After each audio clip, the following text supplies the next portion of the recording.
Hi, welcome back guys. This is your friend, the Nika Fanfics. Back with amazing fanfiction.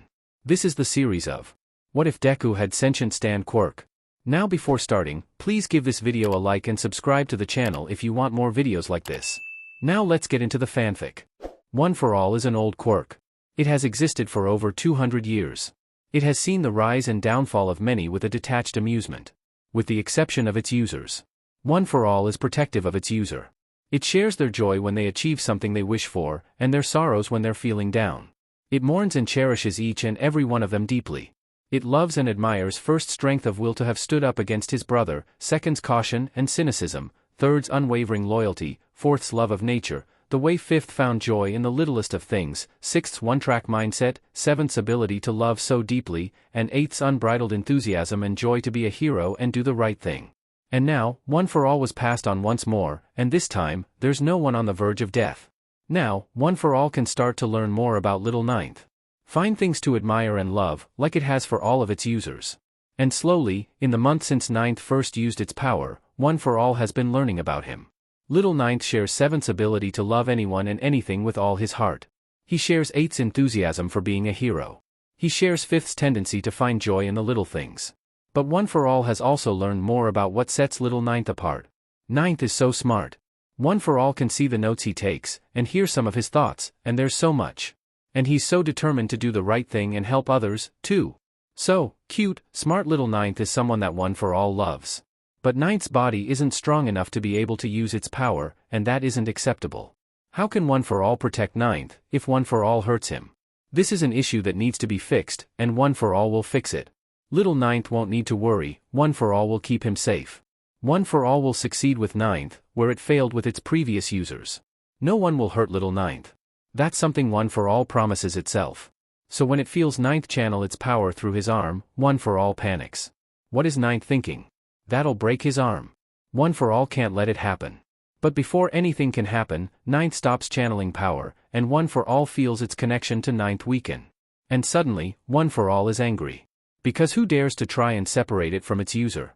And how dare they make Little Ninth so scared? This cannot be allowed. One for All needs to do something to fix this, and it needs to do it now. One for All is struck with an idea then. It reached singularity with Ninth. If Ninth can't handle its power, then One for All will just need to pull out one of the others. After all, it's finally able to do that now. And One for All has the perfect one in mind. The second's quirk, projection. It projects an avatar of your will that is controlled by the user like a puppet. But since One for All is sentient, it can do the puppeting. That'll let it help out Ninth more than it normally could. Izuku is a shy kid. Mostly because, for all his life, speaking would mean getting punished by someone. Whether that be his peers, teachers, or neighbors. So he stays shy and quiet whenever he can get away with it. Teacher scolding you? Just stay quiet and nod along. Eventually, they get bored and leave you alone. Classmate bullying you? Just stay quiet and nod along. Eventually, they get bored and leave you alone. Of course, he's not a moron. He wasn't able to sharpen his quirk or body, so he settled for sharpening his mind. It's his most dangerous weapon and tool, and he's proud of that, damn it. So he knows that what his teachers and classmates do isn't right. Knows that some of it is even against the school rules or even the law. So just because he stayed quiet, doesn't mean he did nothing. He took photos and videos of any injuries he sustained. He got into the habit of carrying around a recording device so anything people say to him can be used against them. Every word, insult, and threat recorded and stored. He was fully prepared to send all he had to the police the moment a line was crossed. He himself was unsure of what that line was, but he figured he'd know it if he saw it. But he stopped those habits. After all, he has a quirk now. He has a quirk, and he goes to UA, the best hero school this side of the planet. There won't be any corrupt teachers or cruel bullying classmates in such a school. So, why ever would he need to be so cautious and paranoid? But of course, the one time he decides to believe in the established system's competence, he lands in this mess. This mess, of course, being restrained and yelled at by his teacher for having no potential, while his longtime childhood bully laughs at him. Distantly, he thinks that he might have finally found the line. But most of him is focused on the fact that he can feel his quirk doing something inside him. He can feel his quirk doing something, even though he's being restrained and glared at by Eraserhead. Out of nowhere, a purple arm clad in a black glove with gold stones on it appears and socks Aizawa-sensei in the face hard enough to send him flying back a dozen or so feet, and land in a heap. The class stops whispering amongst themselves and quiets down, some dropping into fighting stances. Bakugo is one of them. Izuku looks back and sees a purple figure floating in the air behind him, decked out in black, white and gold clothes, with flowing green hair. The figure pulls back its outstretched arm. "Stay the F away from my user, you fucking weirdo." It takes Izuku a grand total of 2 seconds to figure out what happened. The floating purple person thing is somehow his quirk. Them punching Aizawa-sensei, and in turn, freeing Izuku, was enough to stir the gears in Izuku's head. Calling Izuku their user was a dead giveaway, and Izuku would have been disappointed in himself if he didn't get it. He turns his full attention to the manifestation of his quirk. "Whoa! You're my quirk, aren't you? But I thought that my quirk was a standard body enhancement. But you seem to be manifesting yourself outside my body, with no visible tether. But you aren't just a simple manifestation though. There's something different from standard manifestation type emitter quirks." Izuku brings his hand to his chin. "You were able to activate and retaliate to a perceived threat to your user, of your own accord, all while being erased. From what I know of erasure, it doesn't work on mutant class quirks. This implies that either my quirk isn't an emitter class like I thought, but rather mutant, or it implies that erasure doesn't actually erase its target quirks." He shifts, reaching for the notebook he keeps in the pocket his mom stitches onto all his clothes. Technically, every quirk can be classified as mutant class quirks, given that every quirk has mutative secondary traits that facilitate the function and existence of the quirk. However, erasure is incapable of stopping the function of the secondary mutation traits, but the use of the quirks themselves ceases. The most likely scenario is that erasure is a Category G ocular-based illusion quirk. In that situation, the user merely thinks that they lost their quirk. A Class 3 or above sentient type quirk should theoretically be able to activate the quirk, as they are the quirk. But that doesn't explain how my quirk is no longer a standard body enhancement. He's broken out of any further attempt at theorizing when his quirk speaks. And boy is that an extremely wild concept for someone who was quirkless a month ago. Strength would have broken little Ninth's bones. One for all refuses to hurt Ninth. So One for all found an alternative solution. Instead of the manifestation speaking, Izuku hears a voice in his head. And that gets him into another mumble storm. "Did you just speak in my mind? Does that mean my quirk has mild telepathic properties?" But then again, there is Dr. Umezawa's theory of quirk connectivity. You're probably just able to speak to me telepathically because you're my quirk, and quirks are a part of people. An explosion distracts everyone, Izuku included. However, to Izuku, those explosions are familiar. When he turns towards where the explosions are coming from, where Bakugo is standing, he dreads what's about to happen next. Aizawa-sensei has already shown that he's biased and has it out for him. He doubts he would intervene if Bakugo tried anything. Bakugo is glaring at Izuku, tiny explosions popping in his hands. And then Bakugo moves, and all Izuku hears is the deafening crack of an explosion, and the next thing he knows, Bakugo is in the air, arms stretched out towards Izuku. And then he's hit by the purple arm of Izuku quirk and launched away farther than Aizawa was. "You hurt a hair on his head and I'll rip you apart limb from limb," is the ominous-sounding threat and or promise that his quirk levels Bakugo with. Whoa! His quirk can talk out loud as well. So the manifestation either has vocal cords, or something else that serves the same purpose. Aizawa chooses now as the time to intervene. "Midoriya!" He barks out. Everyone's attention, sans Bakugo of course, snaps towards where Aizawa-sensei is standing. "You're expelled. You not only half-butted the entrance exam by not using your full quirk, but you also attacked both a teacher and a classmate outside of school-mandated training. Get the hell out of the school." With a stony face, Izuku gives a short bow. "Understood, Aizawa-san." Turning towards his classmates, he gives them a bow as well, this one deeper than the one he gave Aizawa. "The time we have spent as peers is appreciated. I wish you well in your future. You have my apologies for disrupting the class." And with that, Izuku walks away with his head held high, face not giving away a single emotion. But on the inside? On the inside, Izuku was a mess of emotions. Pride for having kept his cool in a stressful situation. Joy that his quirk has different aspects that'll be easier to use. Sadness that he'll have to leave his dream school. Fury at Aizawa for treating him the way he did. Anger at Aizawa, at UA, at Bakugo. So when he turns the corner, shadowed by his quirk, and runs into All Might, he breaks down crying. He's always been a crier, after all. And the human response to intense emotions was to cry. All Might just holds him, willing to just be there and comfort him. "I am so sorry that this has happened, my boy. Why don't we leave? We can figure out what to do later." But Izuku pulls away. He's been hiding, waiting, for that unknown line to be crossed.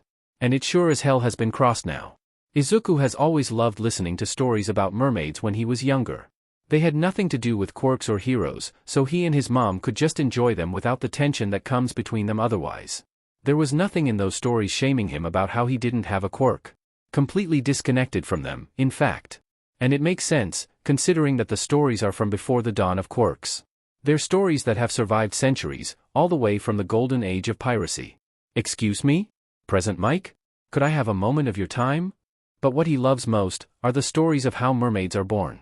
Present Mike looks up from where he's sat, presumably doing beginning of the year work like looking at lesson plans or something. How can I help you, little listener? And aren't you supposed to be at orientation? There's one in particular that's his favorite, in fact. I was in Aizawa-san's class. About how sailors killed and drowned at sea clung to life with a vengeance. Realization dawns in Present Mick's eyes. Ah, did he? About how they dragged their killers down into the murky depths with them. He has expelled me, yes. How they were referred to as the demons of the sea. Then I'm afraid there's nothing that can be done. If he believed that you were unfit to be a hero, either by being a danger to yourself or others, then as a homeroom teacher, he is well within his rights to expel you. He loved how even though they were wronged, hurt and killed, they clung on to ensure that their killer would see to justice. Izuku shakes his head. That isn't what I wanted to ask. Ensure that their killer wouldn't hurt anyone else. I wanted to know if I could have the security feed of the class I was in sent to me?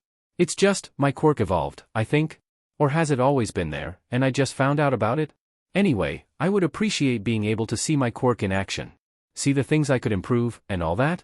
I mean, I was expelled because I wasn't good enough, and I will never be able to improve if I don't know what exactly I did wrong, and what I can fix. And Izuku's going to try his best to follow in their footsteps. Present Mick's face softens, and he nods. That's quite admirable of you, little listener. I think that can be done. Best of luck to you in the future. If Aizawa decided to kick him out of the school and try and drown his dreams, then Izuku will just have to drag Aizawa down to the murky depths. With him. If he's going through with this, he's going to be thorough. All Might headed back inside, saying there were a few things he needs to get done before they can leave, while Izuku is waiting for his classmates to exit, talking with his quirk to pass the time. You mentioned that you found an alternative solution, before. What was it? And how exactly is this possible anyway? Yagi-sensei never mentioned anything about the quirk physically manifesting. It would have been on the news if he went around fighting alongside a flying purple figure. Izuku pauses mumbling and scrunches up his eyebrows. There has got to be a better way to refer to you. He hears One for All's telepathic response in his head. Projection. That could work. You are in a sense, projecting yourself out of me. No. Quirk's name is Projection. Izuku just stares blankly at One for All, because what the F was that supposed to mean? Quirk's name is Projection. Wait. You called me ninth, before. As in the ninth user? One for All nods. Izuku's mind is racing with the possibilities. There's no way this means what he thinks it might mean. Because if he's the ninth user, and is having bizarre, unexplained quirk effects, then, that could mean that Dr. Garaki's quirk singularity theory about quirks evolving an exponential amount every generation is true, and I have the first in the world. But given the nature of the quirk, it wouldn't simply be a singularity quirk, it would be an amalgamation of singularity quirks. As if a singularity quirk hit singularity. He feels warmth and pride radiating from within, startling him. When he looks up, he sees One for All softly smiling at him and realizes that the feeling was coming from the quirk. Little Ninth is correct. Projection is the quirk of second. Creates a puppet made of the user's willpower. Since One for All is stronger with singularity, One for All can now control the puppet. One for All can protect Ninth now, don't worry. No one will hurt you now. When he feels One for All patting him on the head after giving that speech, Izuku can no longer hold it in and starts bawling. That was one of the sweetest things anyone's ever said to. And with such care and love. The only people to care about him have been his mom, and more recently All Might. After a few moments of One for All flailing about, unsure of what to do, he hears a concerned voice speak up. Midoriya-kun? Are you alright? I am so sorry about what happened. That JRK. How could he just expel you like that? When he turns to see who called him, he sees some of his classmates including Uraraka-san come up to him, with Uraraka, in particular, seeming rather cross. By the end of her consoling speech, she had her arms crossed and her cheeks puffed out like a chipmunk. He smiles at them.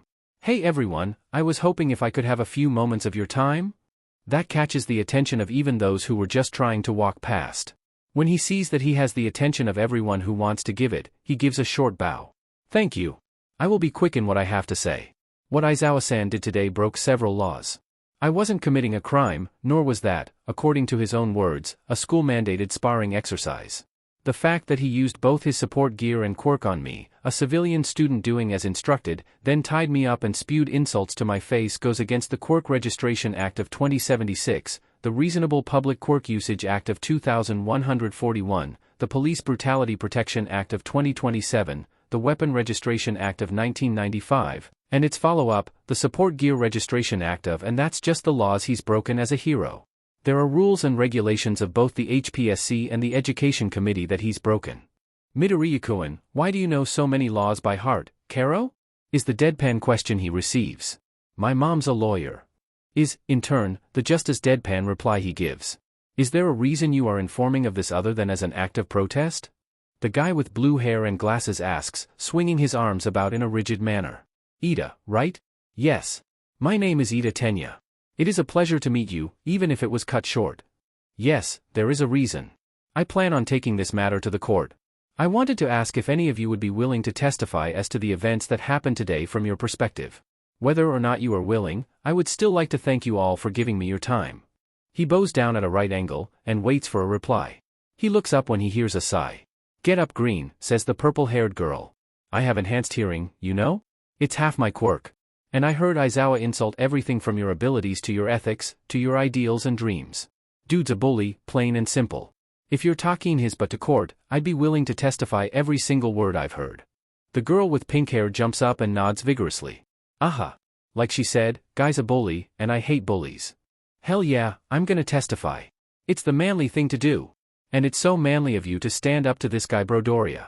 The way Aizawa acted was unbecoming of a teacher at an institute as prestigious as UA. And one by one, the people who stayed behind to listen to what he had to say, started making their support in this clear as day. He looks at all of these people willing to help him, the kid expelled from UA on the first day, and feels tears start to well up again. He's not sure why he expected anything else. They're hero hopefuls, of course they'd jump on the opportunity to help someone out and legally take down a bully in power. Midoriya Inko is a kind and simple woman. She worries a lot, and cries just as frequently. She loves her wonderful son, and her job, and the neighborhood they live in. So when she hears the doorbell ring, she thinks nothing of it. Maybe it's just one of the neighbors showing up to have a chat. When it's her son behind the door, teary-eyed and tired, with a stranger awkwardly hovering behind him, she starts to worry about what happened. Did his classmates make fun of him? Are any of his old bullies going there? Did the teachers misbehave because her son used to be quirkless? She ignores all those questions with the practice of someone who worried over stupid things their whole life. She pulls Izuku into a hug. What happened, sweetie? Are you hurt?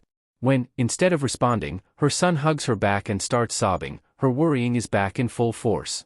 She worries about her son a lot, but he usually tells her that there's no need, that she can calm down. The lack of that response is concerning. The stranger clears his throat, prompting her to turn to him. Good afternoon, Ms. Midoriya. My name is Yagi Toshinori, I am an ex-employee at UA High. May we go inside? Certain matters need to be discussed, and the hallway is hardly the place for them. She moves her son inside and onto the couch, gesturing for Mr. Yagi to do the same. Once they're all sat down. Would you like to talk about this yourself, young Midoriya? Or would you like me to? Her son sniffles, and shoots him a shaky smile. And with an equally as shaky voice, Izuku says, could you tell her, Yagi-sensei? I can pipe in when relevant. Alright, then. Ms. Midoriya, as I said, I used to work at UA High. However, I met your son last year. He impressed me. Taught and reminded me what it means to be a hero. Things that I've forgotten in my long hero career. Inko schools her skepticism.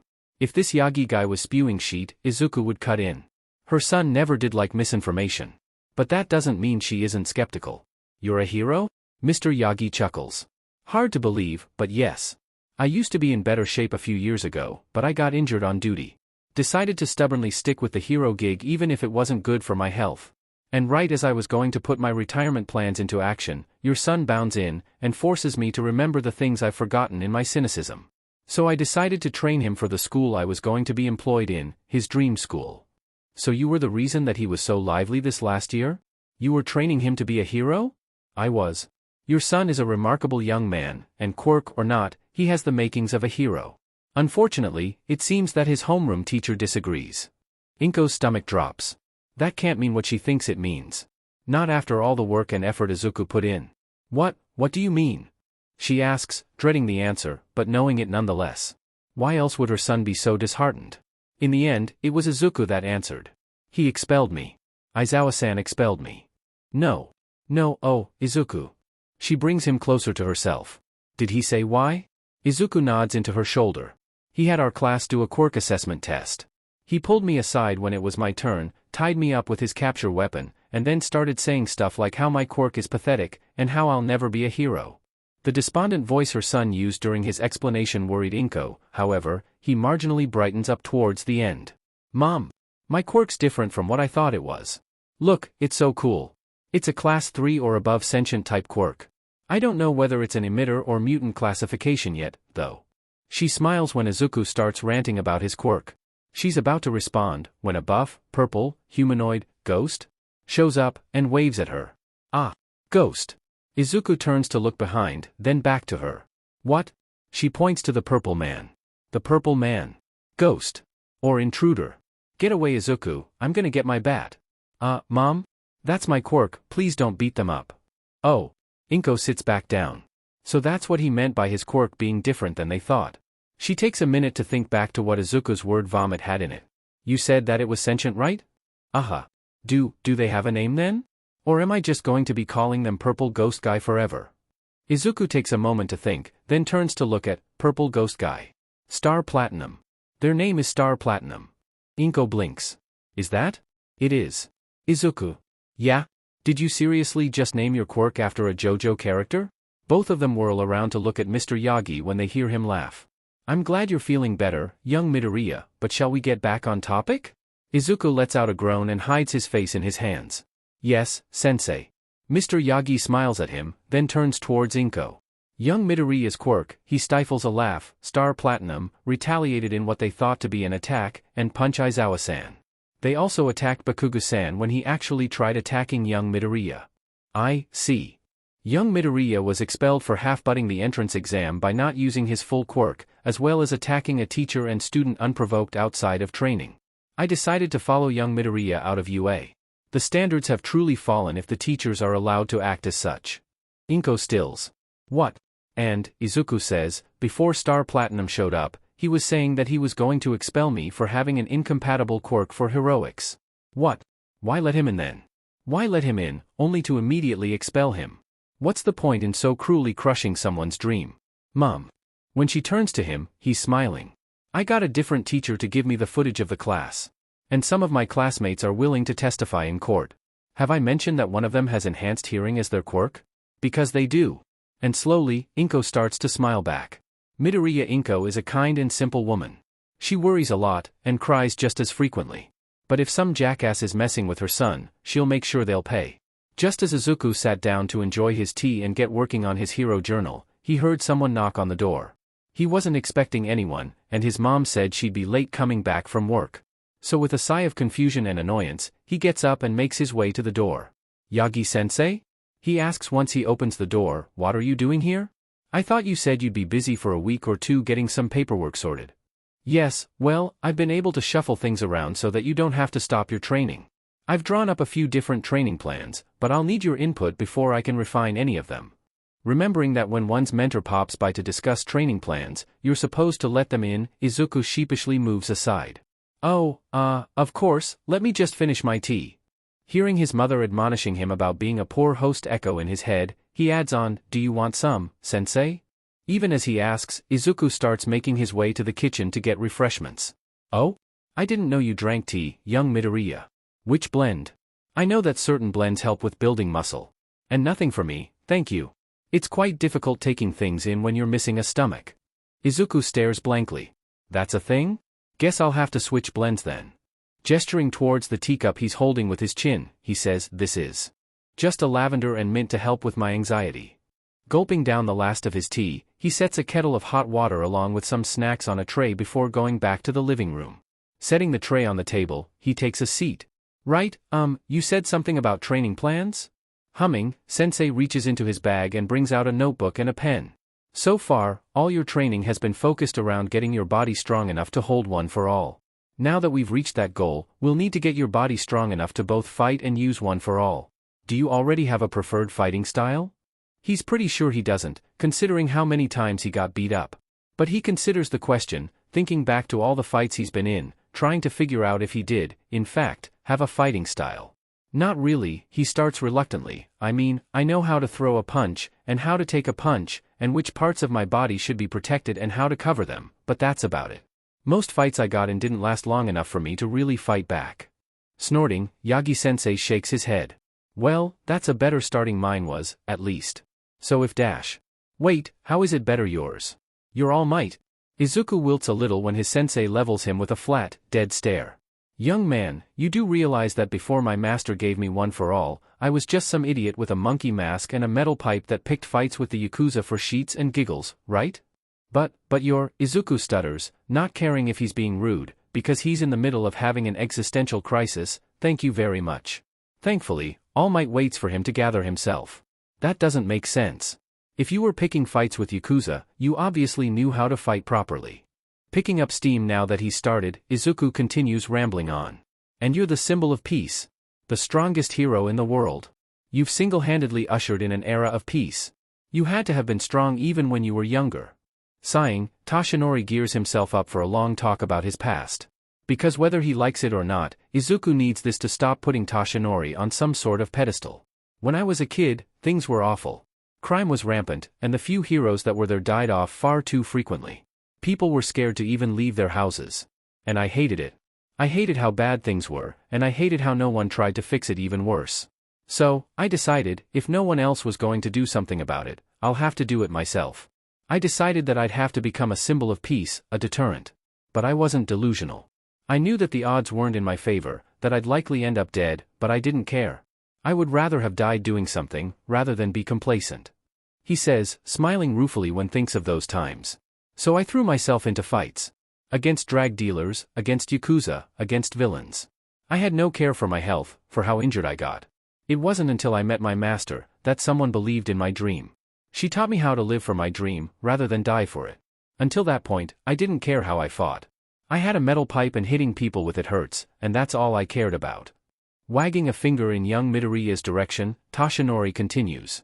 You, on the other hand, know how to keep yourself in as good a condition as possible, and that is essential for a hero. After all, you can't help people if you're bleeding out. Izuku pays rapt attention to every word coming out of All Might's mouth because where else will he get such information into the elusive symbol of peace's past processing and cataloging all of it as fast as possible. And even though he blushes in embarrassment towards the end, Izuku quickly pushes that towards the freak out about later pile and moves on to the thing that stirred his curiosity the most out of the explanation. Then why don't you use a staff as a support item now? Why'd you switch your fighting style to boxing? Young Midoriya, what do you think would happen if hit someone over the head with a one-for-all powered metal pipe? Oh, that makes sense. Probably a good thing you stuck to just your fists then. Chuckling, Toshinori answers young Midoriya's other question. As to why I switched to boxing, it was just something that took advantage of my body type. Speaking of which, we'll need to figure out which style you'll base your own on. I have some information here about a few different types of martial arts that I think would suit you. Take a look and tell me if anything catches your eye, and we can start with that. Izuku looks down at the stacks and stacks of papers that Yagi-sensei pushed towards him and feels strangely excited at the prospect of reading through them. Curious, Izuku asks, which one would you pick, sensei? Grinning, Toshinori starts, have you ever heard of capoeira? It's a martial art that was developed in pre-Quirk Brazil, and after going through a frankly ludicrous amount of information on different martial arts, they decided to go with some mix of capoeira, Muay Thai and kickboxing, and see where they end up. After that, they spent more time coming up with an exercise routine that satisfied Izuku's workaholic in a way that wouldn't be harmful to his health. Yagi-sensei's suggestion of shadowboxing when restless instead of working out was smart, especially now, since he has a literal shadow that can box following him around. Stretching, Izuku looks over at his mentor with a curious look. Are we done with this, sensei? Because you've given me a lot of material to read through, and it looks super interesting. Snapping his fingers, sensei starts rifling through his bag. I knew I was forgetting something. Taking out a folder full of paper, sensei sets it on the table, pushing it towards Izuku. Curious, Izuku takes it, but puts it aside for the moment. He can always read through the entire thing later. Best to let All Might tell him what the context is, and which parts are important for him to know right now. What's this? That, my boy, is my plan on how to make you a hero. You can deny it, of course, and I will find an alternative in that case. But that plan is that I will take you under me as my apprentice. Wait, you want me to be your what now? Pausing a moment to consider what he just heard, Izuku continues his questions. What the hell is an apprentice? And how do I become one?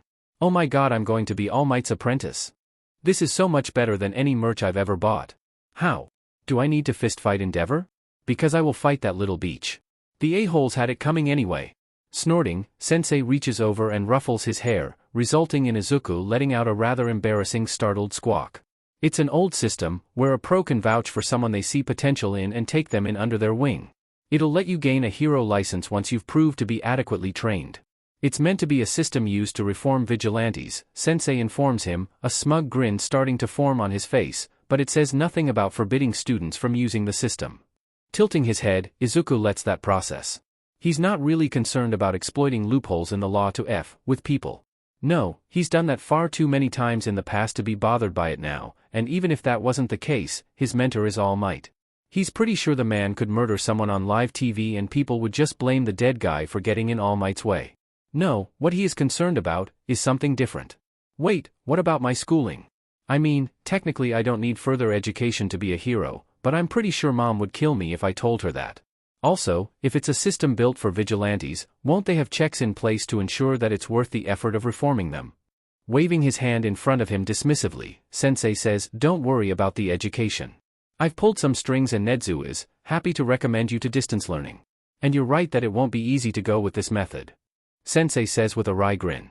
You'll have to pass the provisional license exam before you can officially become my apprentice. The provisional license exam, Izuku mutters, feeling dizzy.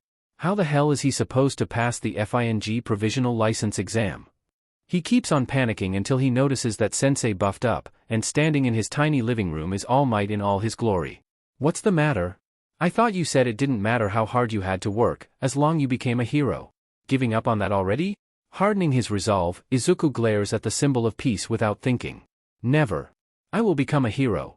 With a wide grin and a loud laugh, All Might lets go of his quirk, powering down in a puff of smoke. So you're alright with this? Because if you do have any reservations, I can come up with something else. Izuku shakes his head. No, I like this plan. I just have questions is all.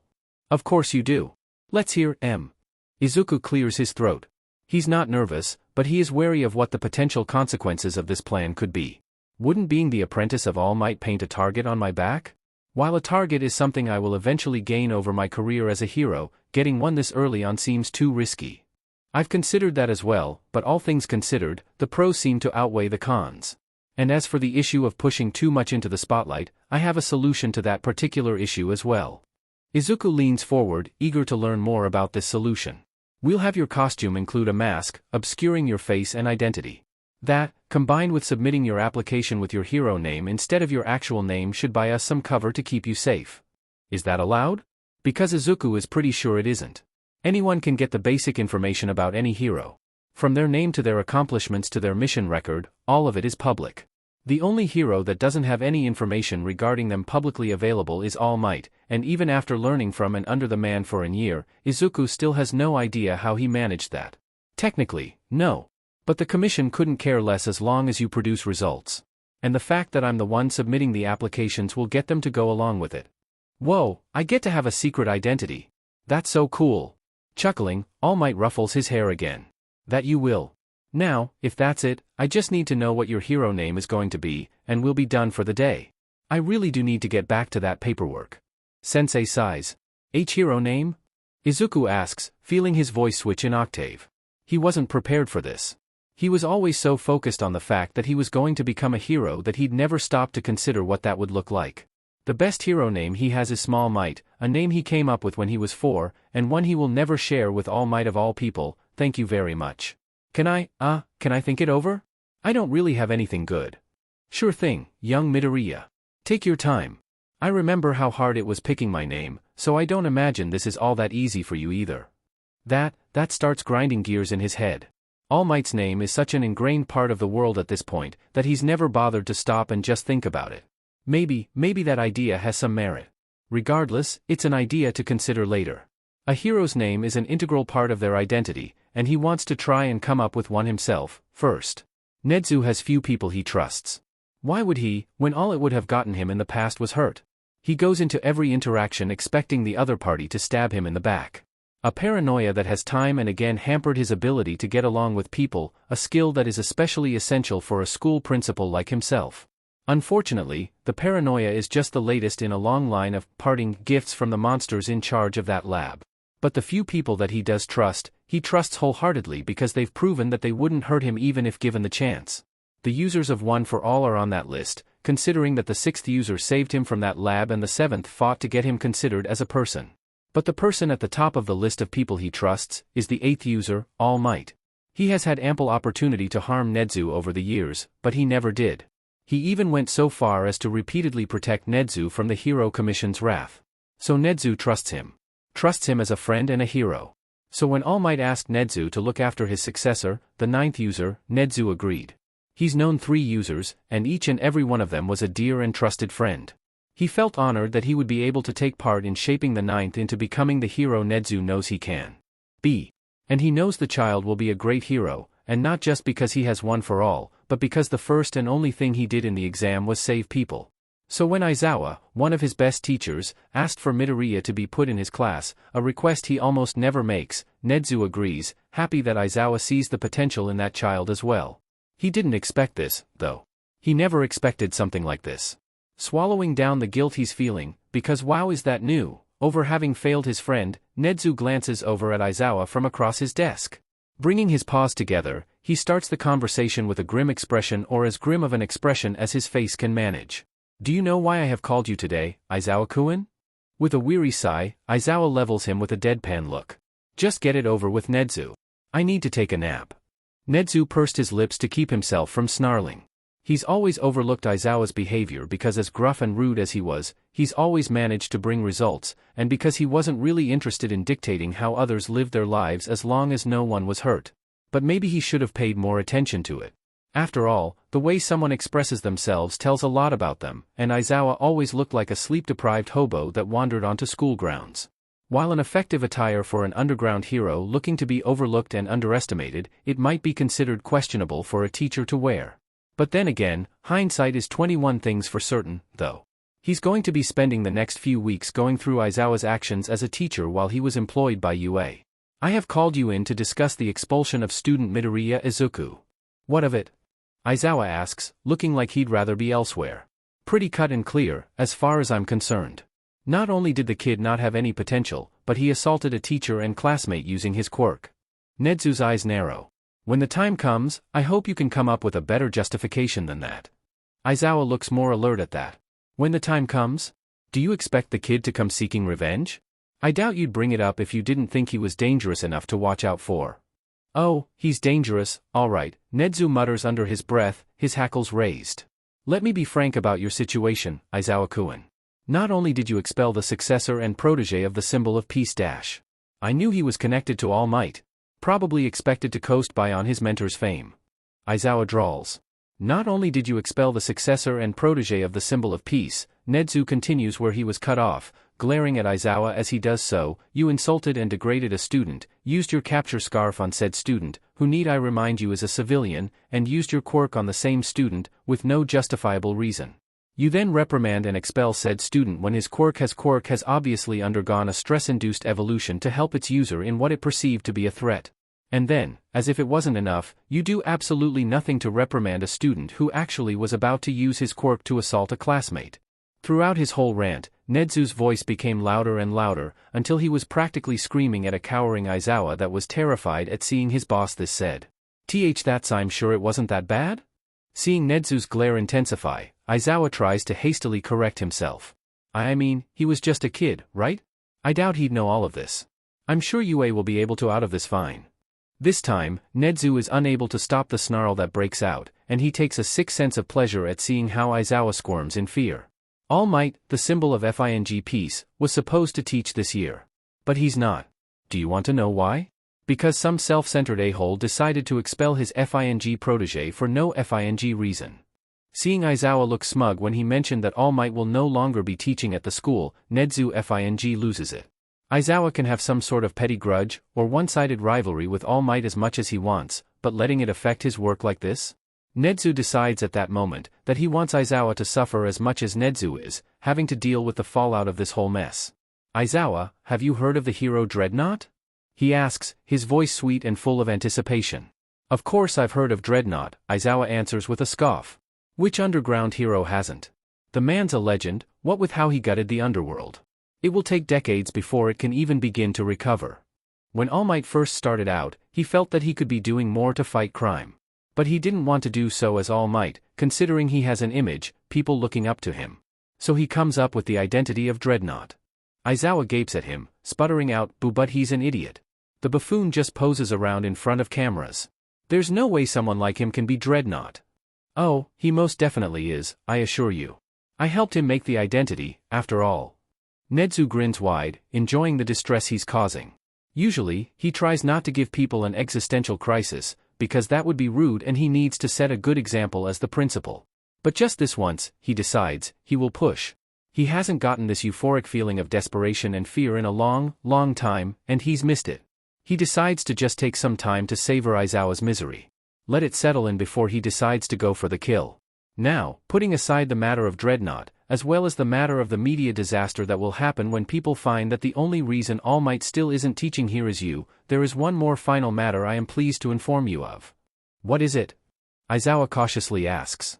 Why, his mother of course. Aizawa blinks, trying to consider why the kid's mother would be relevant, crossing out possibilities as he goes. He eventually settles on the most likely one. Is she a villain? Nedu can't help it, he really can't, but he starts cackling. Oh, how that would have made it so much simpler for you. Nervously swallowing, Aizawa asks, not entirely sure if he wants to know. And why would that be the case? With a wide, predatory grin, enough so to make Aizawa remember that the being sitting in front of him isn't human, Nedu answers. Why, it's because his mother is none other than the Dragon of Musafu, of course. Aizawa freezes in place. Oh. He is so, utterly, completely f'd. Every hero and police officer out there has heard about the Dragon of Musafu, a lawyer that seems to grudge against incompetent or corrupt heroes, having been the cause of hundreds of heroes going out of business or being fired worldwide. While calling a lawyer of all things something like the Dragon of Musafu might seem weird, it's a title she earned when she took down the #1 hero in Brazil, Anaconda. And now, Aizawa went and broke a bunch of laws in the process of targeting and expelling her son. He is so FING screwed. And the only way even a small part of him could survive her wrath is if Nedu and Yue decide to plead his case on his behalf. That hope is dashed down almost immediately.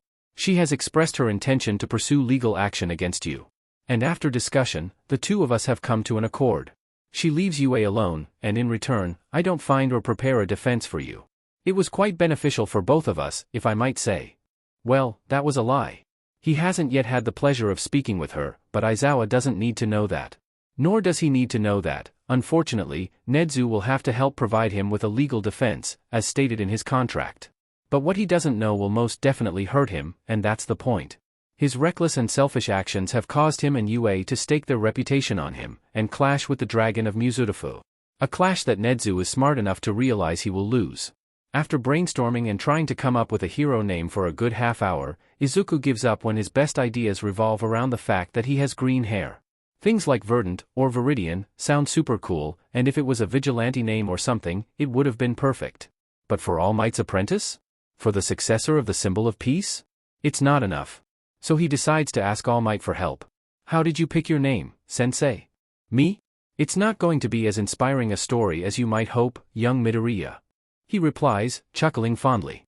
Though whether it's because of Izuku or a fond memory he recalled is unknown. Irrelevant, he reminds himself. Focus on the task at hand. I wanted my name to be a promise. That no matter what, I will try to save people with all my might. That I will fight to protect them with all my might. That's not remotely helpful. Don't get him wrong, he absolutely will freak out later over the fact that he knows why All Might is called, well, All Might. But it doesn't help him. He doesn't have a grand promise to make and affirm to the public.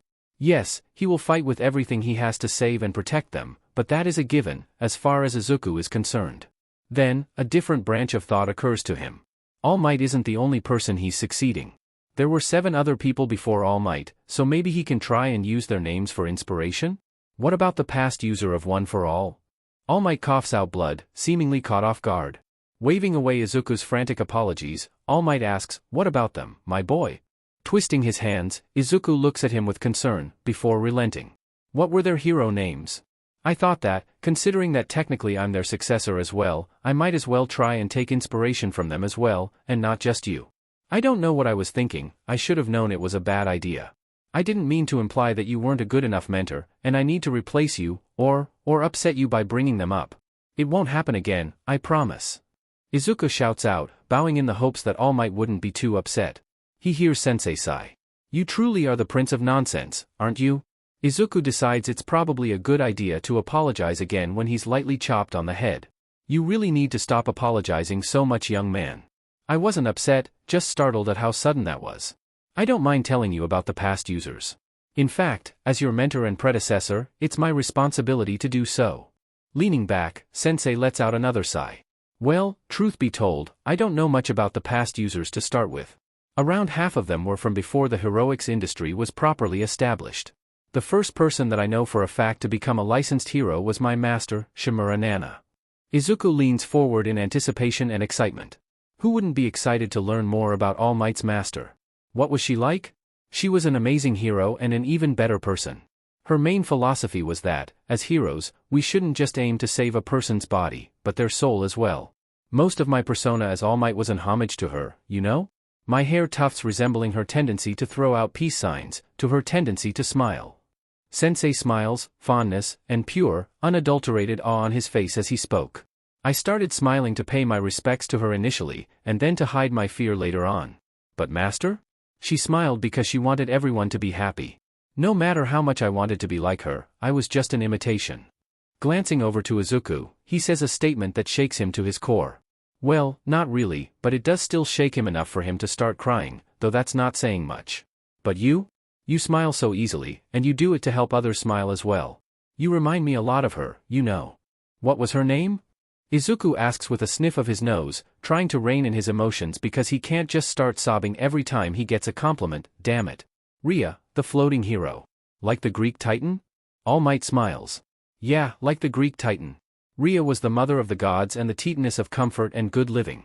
Master said she chose that as her name because she wanted people to be able to depend on her and find comfort in her presence. That's actually a good idea on how to go about choosing a hero name. Not what he aims to do, like All Might, but what he hopes that people will feel about him. Okay, cool, one problem solved, another created. What does he want people to feel when they see him? After thinking about it for a few minutes, and not getting closer to an answer, he decides to try a different approach. What would he have wanted to feel when he saw a hero? What was it about All Might that enraptured him so much, that others failed to grasp? The answer hits him like a truck. The only thing he'd ever wanted, was for them to believe in him. For them to help keep alive the little hope he had. And whereas others looked at All Might and saw peace, or safety, or strength, Izuku saw hope. Hope that useless, quirkless, Deku might be able to achieve something. Because if All Might was risking his life, if All Might was defying the odds time and time again, what's to stop him from doing something as mundane as work towards his dreams? So, he decides, he's figured out what he wants people to feel when they see him. He wants to inspire the same hope in others, that All Might was able to inspire in him. A quick shuffle through the potential names that could convey that message, he finally comes to an answer. Staring All Might straight in the eye, Izuku gives him his answer with the most confident tone he's ever used. Izuku was rather surprised when, following their long conversation about his hero name, rather than hurry back to his agency or home, Sensei told him to change into workout clothes and follow him to show him his training exercise for the time being. Looking around, Izuku wonders why All Might brought him to the public park nearest his home for training. Shrugging, he starts doing his stretches as Sensei starts shuffling around inside his duffel bag. All right, take this and wrap it around your hands. Saying so, Sensei gives him those hand-wrap things boxers use. Taking another one out, he starts wrapping it around his hand to show Izuku how to do so. All right, so this is what you're going to do. You're going to punch a tree, and then you're going to catch the leaves that fall down. As Izuku tries to ask Sensei why he's about to fight a tree, Sensei punches one, his hands moving almost too fast to see, catching each and every leaf that fell.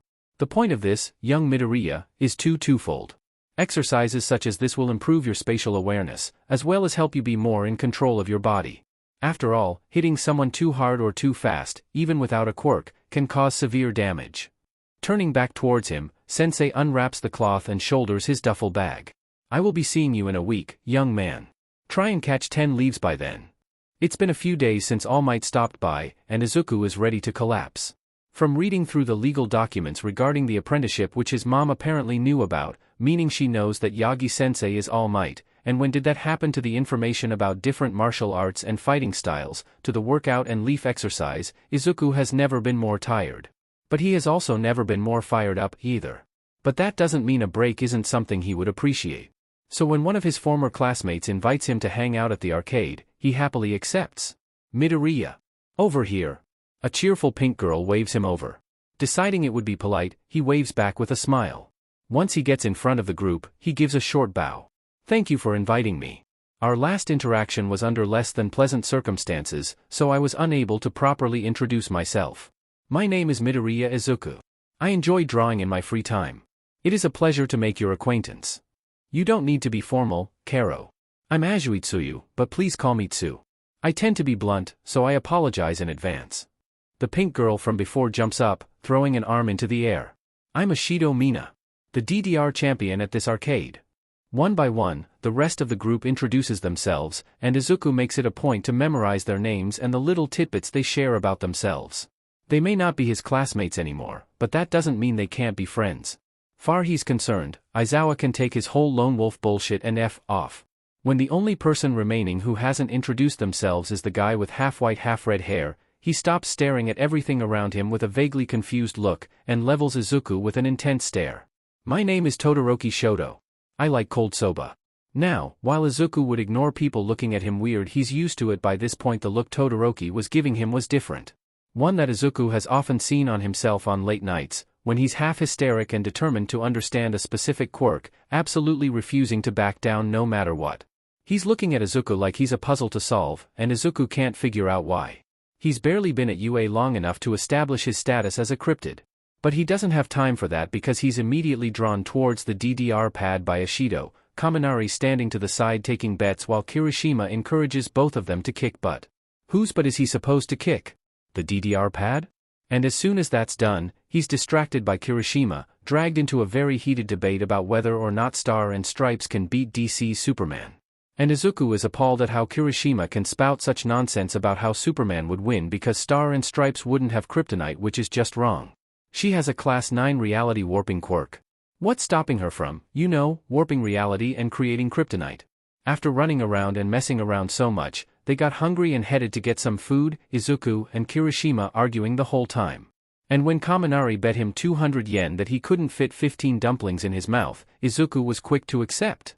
A lot can be said about Izuku, but no one has ever accused him of backing down. His mother didn't raise a quitter, after all. Are you doing all right after the whole expulsion thing, Green? Swallowing the dumplings, Izuku turns towards Jairu. I'm doing fine. My mentor said he's reaching out to his contacts to get me enrolled in a school with common sense, so that's pretty nice. How were classes for you guys? Ashido, upon hearing his question, groans and dramatically flops onto the table. It was awful, Midori. Aizawa seemed sad and was snapping at all of us. And worse. The heroics class was cancelled for the next 2 months. It's awful. Curious, he turns to Jairu, hoping her hearing might have let her in on the answer. Do you know why that was? She just shrugs. Nothing interesting. Something about issues with staff and scheduling issues. Collapsing into his bed with a groan, Izuku thinks back on the day. He has friends. For the first time in years, he has friends. And it was the most fun he's had, as well. As he drifts off to sleep, Izuku has a smile on his face. Things are looking up for him. Though, weirdly enough, he wakes up as soon as he falls asleep, his body feeling no different. He's weirded out even further when he looks around him, only to see endless black fog in all directions. Man, hell sure does look different to what I imagined. He says with a groan. And it's true. He never thought of hell as an endless black fog, though he supposes that it makes sense. Being stripped of your senses, and forced to reside in a void on his own for an eternity. It would drive anyone insane, let alone someone that gets bored as quick as him. He wonders if this is what hell looks like for everyone, or if this is a hell tailor-made to make him suffer. Kid, what the F dash? Oh, he was muttering. Though he's not sure how that's possible when he can't feel anything, his mouth included. He wonders who that voice was. Weird voice, where are we? Is this hell? Behind you, kid. Izuku turns around to see 7 people and a fire pit. No wait, that's just a literal pile of floating fire. Cool. And no, this isn't hell. Izuku droops a little at that. The same voice from the last 2 times spoke up again, the bald guy in the middle. Why do you seem disappointed? Seeing no harm in being honest, Izuku answered. I always figured hell would be full of assholes that I can mess with for the rest of eternity. So, what is this? Purgatory? The people in front of him slump forward in despair and exasperation. He's pretty sure he hears one of them mutter not another one, but he ignores that to pay attention to the white-haired guy on the opposite end of the fire. You're in the Shadow Realm now, Jimbo. Izuku nods his head. I guess that makes sense. Both of them ignore the screams of how? From the rest. What's with this smoke, anyway? Can you set it on fire? Sighing in obvious disappointment, the white-haired guy shakes his head. Unfortunately not. It was one of the first things I tried. Pointing towards the floating fire in confusion, Izuku asks, then what's with that fire over there? Oh, that's just All Might. I'm sorry, it's who now? Is All Might dead? Then why is he a floating pile of fire? How come Izuku isn't? The lady that was standing next to the fire walks over to Whitehair and smacks him over the head. Stop freaking out the kid. Turning towards him, her scowl morphs into a gentle smile. Hey little 9. I'm 7, also known as Shimura Nana the Flow Dash. The floating hero, Ria? Smiling wider, she puts her hands on her hips. Yep, that's me alright. Izuku's mind races to try and figure out what the hell's going on when he catches on to the exact words Ria used. She called him Little 9. Just like One for All does. Not to mention the presence of Ria, the 7th user, and the pile of fire that's apparently All Might, the 8th user in this place. Are we inside One for All? Whitehair starts cackling. I knew it. I knew he'd figure it out. Pay the F up third. Instead of waiting for whatever payment he won from that bet, he turns back towards Izuku. Hey, little 9th. I'm Yoichi, the 1st user. The idiot sulking behind us is Kudo, the 2nd. The other idiot that just lost a bet is 3rd.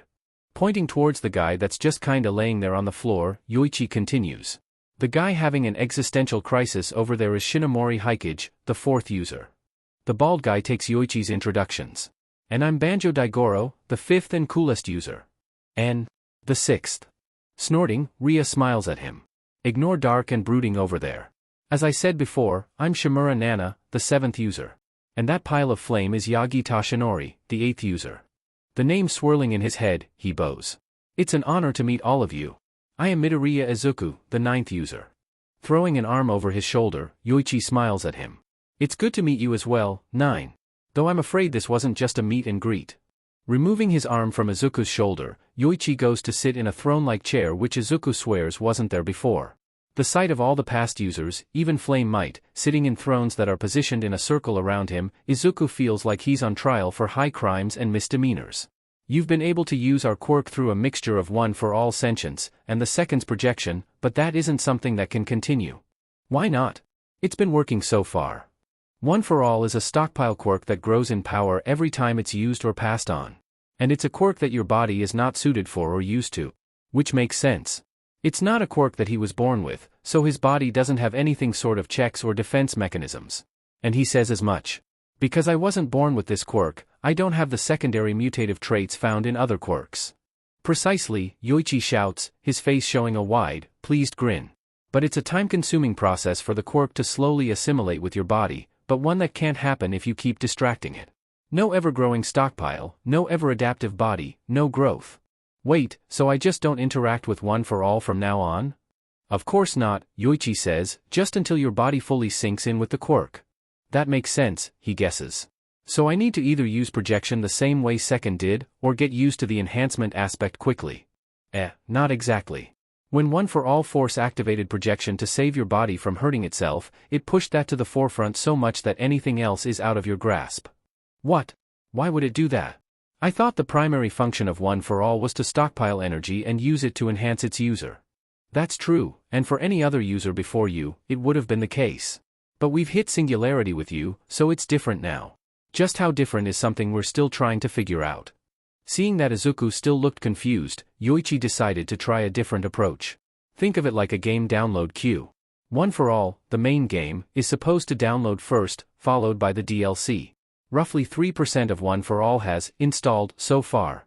Normally, that would mean you can use 3% of the quirk. Since projection was forcibly manifested, however, all of that loading progress was transferred to it. One for All was pushed down the queue, and the others were made a priority. Wait, does that mean I'll get the quirks of the other users before I get the strength? Afraid so, little ninth. Okay. Well, it's not fine, but it's okay. What are the other quirks, and at what percent will I unlock them? Well, the strength is locked until a little over 50%.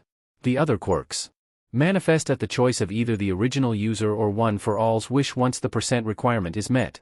5%, 8%, 10%, 15% and 25% are the benchmarks at which they can be unlocked.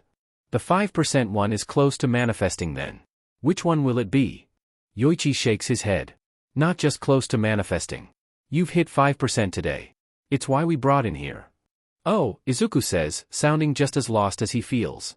But I thought you said that I only reached 3%. You had 3% when projection manifested, yes.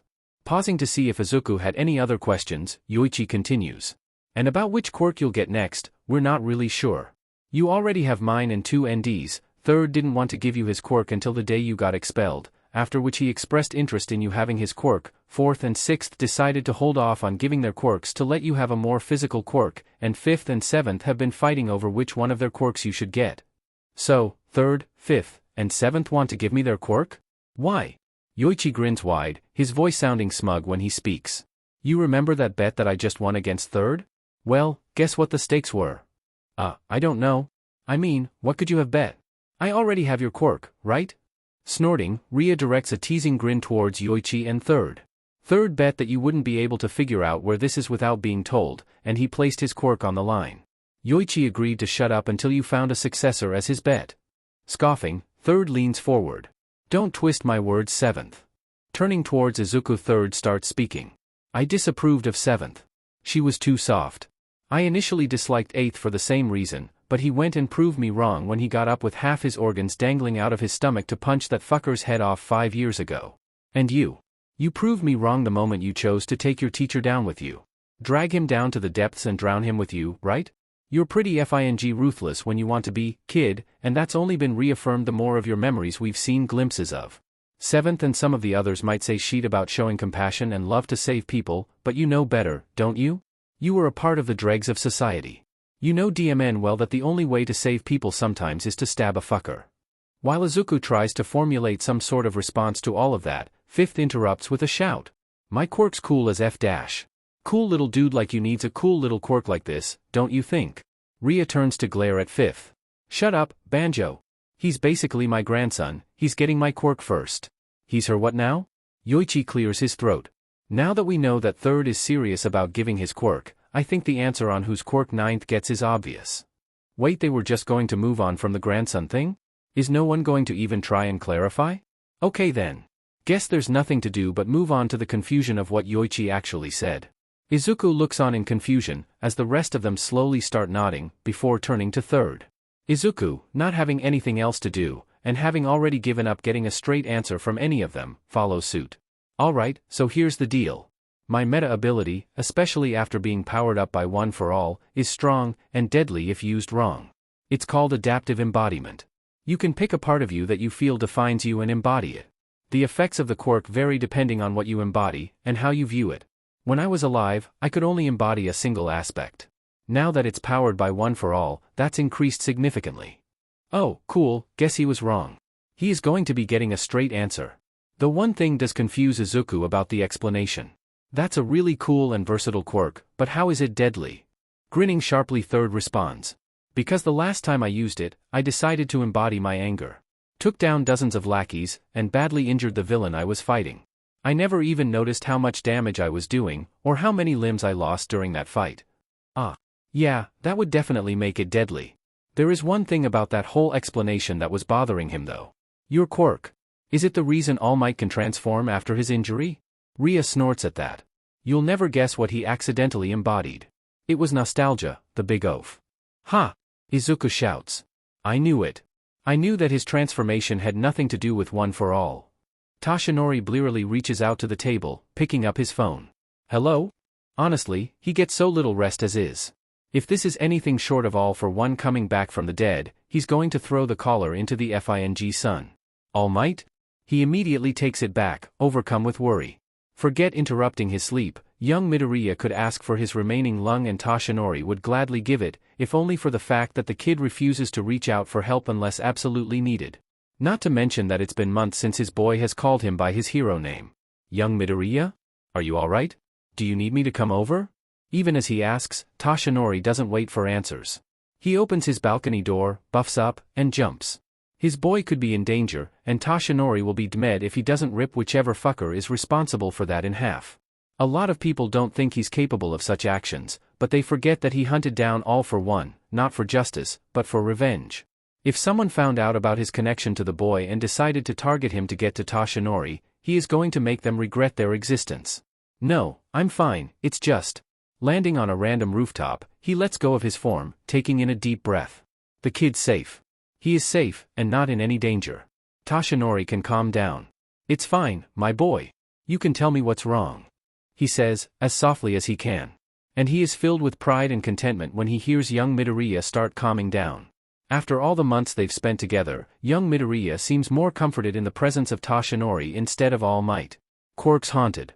What? I'm afraid I don't understand, young Midoriya. One for all. It's haunted. What? Having changed into his workout clothes, Izuku stands in the warehouse Yagi-sensei leads him to. He's not going to lie, he's really nervous. Sensei, in his skinny form, absolutely drowning in his costume, turns to him from the other side of the room. Alright, to summarize, you can't use the stockpile, and are stuck with the second's projection and the third's adaptive embodiment. Izuku nods, too nervous and jittery to say anything else. And adaptive embodiment is not only powerful, but dangerous as well. Izuku nods once more. Sighing, Sensei rests his hands on his hips. Well then, let's get this started. Fire up the quirk. If anything goes wrong, I am here to stop things. Nodding again, Izuku closes his eyes. From the description Third gave, whatever he wants to embody needs to be something that Izuku wholeheartedly believes defines him. The issue is that he doesn't know what defines him. After all, a definition implies an inability to adapt and change, and Izuku knows that doesn't apply to him. He's not confident like Katsuki or All Might. He's not calm and collected like Gang Orca or Best Jeanist. He's not anything grand. He's just Izuku. Quirkless, useless Deku. He doesn't have any remarkable traits. Though, thinking on it more, wasn't that a trait in and of itself? The fact that he blames himself for being quirkless, blames himself for being useless. He carries a lot of self-hatred, and he has no trouble admitting that, at least to himself. After all, unlike Katsuki, Izuku at least has an ounce of self-awareness. So he has his self-hatred as his defining trait, he guesses? But that sounds wrong. Incomplete. Sure, he's carried that hatred for over a decade, but that wasn't all he carried with him. He's also carried hope for a brighter future. For as long as he can remember, self-hatred and a stubborn hope have been his lifelong companions, like the angel and devil on his shoulders. Different, yet connected. Intertwined. Throughout every moment of hatred, he's had the small stubborn hope to keep him moving. The thought of sure, it's awful now, and I hate it, but it won't always be like this. And throughout every moment of hope he's had, his self-hatred was there, eager to keep him grounded. To remind him that just because things might be different in the future, doesn't mean they are now. So, he decides, let's embody that. His hatred towards his past, towards his cowardice, towards himself, and his hope that in the future, things will be better, that he will be better. He feels something crawl along his skin, feels his feet and hands elongate and sharpen, his hair ruffle and be pushed aside as something grows from under it. Opening his eyes, he notices that his clothes are gone. Considering adaptive embodiment is technically a transformation quirk, he guesses that it's par for the course. Shrugging it off, he takes a moment to look at his changed appearance. His skin turned a dark blue, and when he tries to pinch himself, he feels his skin to be much harder and denser. There are scales on his chest and arms, further bolstering his likely boosted defense. There are circular blades on his shoulders, as well as a sharp pincer-type thing on his chin. On top of that, the fingers on his hands and feet turned into long, sharp claws. When, remembering his earlier discomfort, he reaches towards his head, he feels weird feathery horns, starting at the back of his head and extending to the front of his face. The change that stands out the most is the glowing lines crisscrossing his body. He remembers these, vaguely. They showed up the first time he used One for All in the entrance exam. Except then, it was a beautiful mix of red and silver. But now, it's a bright, glowing blue. All Might's laugh turns his attention away from his self-examination. I see that you've been able to use the quirk. All Might's grin, which has till now been a source of hope for Izuku, sends chills down his spine. Let's see if you're able to fight like that. After a good hour of Izuku getting his butt handed to him, All Might deflated. This could work. Your strength and speed don't get a big enough boost to really matter, but your durability is truly impressive. Not to mention, the scrapes and bruises that did get past your defense were healed on their own in minutes. Izuku, still in his transformed form, nods in understanding. That was the conclusion he came to as well. Any ideas on what to test out next, sensei? Yagi-sensei gives him a teasing smile. And here I thought you would already have theories to test out. Coughing awkwardly, Izuku turns his head away. I do. But I'm not sure if it's smart to try them out now, considering they consist of pushing and testing the limits of the quirk. Like, what happens if I embody contradicting traits? Like courage and fear, or rage and acceptance? Do the traits being negative or positive have any long-lasting effect? Will there be a difference between similar traits? Like, will anger and rage have the same effect? If not, can they be used simultaneously? Giving him a warm smile, Sensei crosses his arms in front of him. Alright, I get it. Other than a more detailed strength and mobility test, we should test your other quirk. Projection? Yes. Can you use projection while transformed? You must be aware of what cards are in your hand. Izuku blinks. I didn't even think of that. How didn't I think of that? It's so obvious a thing to test. Complaining aside, Izuku concentrates on his other quirk and tries using it, only for him to use both of his quirks at the same time. This whole having multiple quirks thing is going to take some time to get used to. Before he can stop, it settles down, a weight being felt on his shoulders and back. He rolls his shoulder, confused. He freezes. Why does he feel a second set of arms resting on his shoulders? The next day, Izuku shows up at the warehouse with a skip in his step. Beaming when he spots Yagi-sensei, he waves. Hey sensei. What are we doing today? Ruffling his hair with a grin, he responds. Well, your provisional license exam is this coming Monday, so we have a whole week for it. Izuku freezes. What? A week? He can't do this. He's going to fail. Completely ignoring or not noticing Izuku's freak out, Sensei just continues speaking. We'll be leaving to Island on Friday to put you in touch with a few contacts of mine, and get you support gear. He's going to meet David Shield in 5 days. In the depths of One for All, within the void claimed by the vestigages, mad cackling can be heard. Growling, Third pounces on Yoichi, trying to strangle him. Will you shut up? You've been laughing for days. Wiping away tears, Yoichi chuckles. He stops to take a breath, wheezing in the middle. You gave him this big speech about how it's deadly, and should be used with care, and he just uses it. No precautions or anything. And Eighth just went with it. Those two are my kinda guys. Second stands beside them, watching as Third strangles a laughing Yoichi, and just pinches his nose. When he found the fucker in that bank vault, Kudo should have just killed him and be done with it. At least then his afterlife wouldn't be this. Getting off the plane, Izuku and All Might both in their hero forms. As they do so, they look around. A blonde girl his age on a pogo stick hops over to them, before jumping onto All Might. Uncle Toshi. It's been ages since you've visited. Laughing, Sensei twirls the girl around. Melissa. It's nice to see you. And you've grown. Jumping back onto the ground, she grins at him with her hands on her hip. My inventions are close to outshining Dad. You sure you don't want to swap support engineers? With a booming laugh, All Might shakes his head. No, it's not needed. Your talents would be wasted on an old man like me. Though I do have a favor to ask, if you don't mind. Sure thing. What is it? Gesturing to Izuku, and bringing Melissa's attention to him, All Might speaks. This young man here is my apprentice. I was hoping to help him find a talented support engineer. Giving him a friendly smile, she holds her hand out to him. Hi. It's nice to meet you. I'm Melissa Shield. Nice to meet you too. I'm Midoriya Izuku. Once they reached her lab, All Might left to catch up with his friend, leaving Melissa and I alone in her lab. So, what's your quirk? What kind of support equipment are you looking for? Izuku regards her. Normally, he wouldn't even consider doing something like this. But Izuku's calling is quirk analysis. He was planning to go the support analyst route, back before he met All Might. So he knows how important working with correct information is. For an analyst, using incorrect information could result in providing advice that is harmful or dangerous. And it's all the more risky for a support engineer to work with incorrect information. So when Melissa, his support engineer, and All Might's niece, asks for information, he decides to tell her. Are there any recording devices? Nodding with a look of understanding, she goes over to her computer and types something in. Okay, the cameras are off.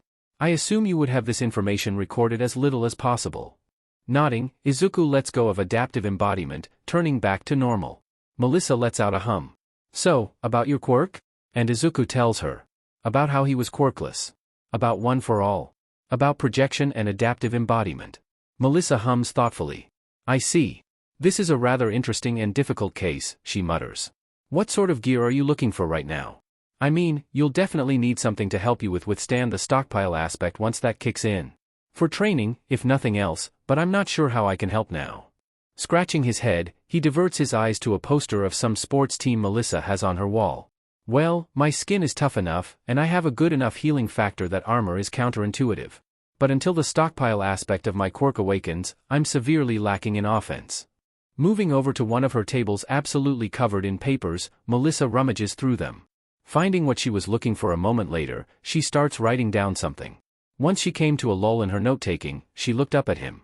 I can have the prototype ready to test by tomorrow evening. Is this all you needed, or was there something else?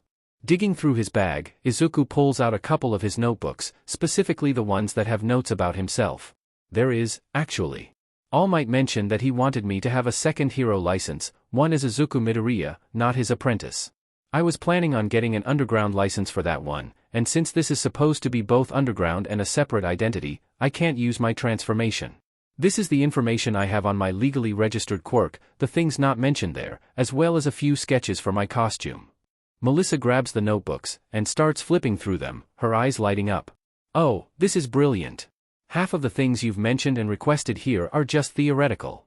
Blushing, Izuku tries to apologize, only to be cut off by a cackle. Don't worry about it. This is the most I've ever looked forward to a project. Izuku sits on the roof of the building, staring at the stars. He's always had a fascination with stars and constellations. They've been a comforting presence to him since he was a kid. Sleeping under them is the easiest way to rid himself of his worries. After all, no matter how badly he messes up, the stars will always be here shining bright. And how bad can it be, if he can still sleep under the stars? And even if this wasn't a good luck charm for him, it feels appropriate. Looking at the constellation era, the constellation of the altar, the ones that the Greek gods used to take their vows before their war against the Titans, feels appropriate before his debut at the provisional license tomorrow. Closing his eyes, he takes a deep breath to center himself. Focusing his attention back on the era constellation, Izuku speaks with bright eyes. I will become a hero. One that people can look at and feel safe. One that people can look at and feel inspired.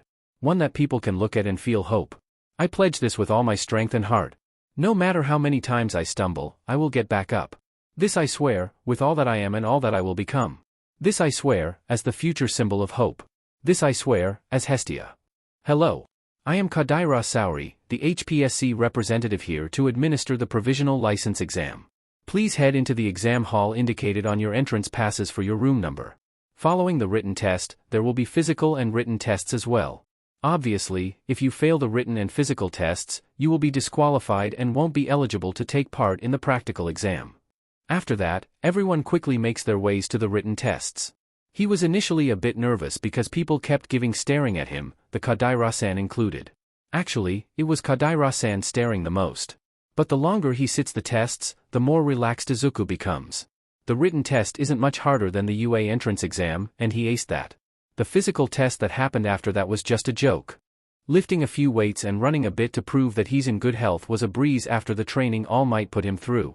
Not to mention the fact that he's more than twice as strong in his transformed state. Now to just hope that the practical part is just as easy.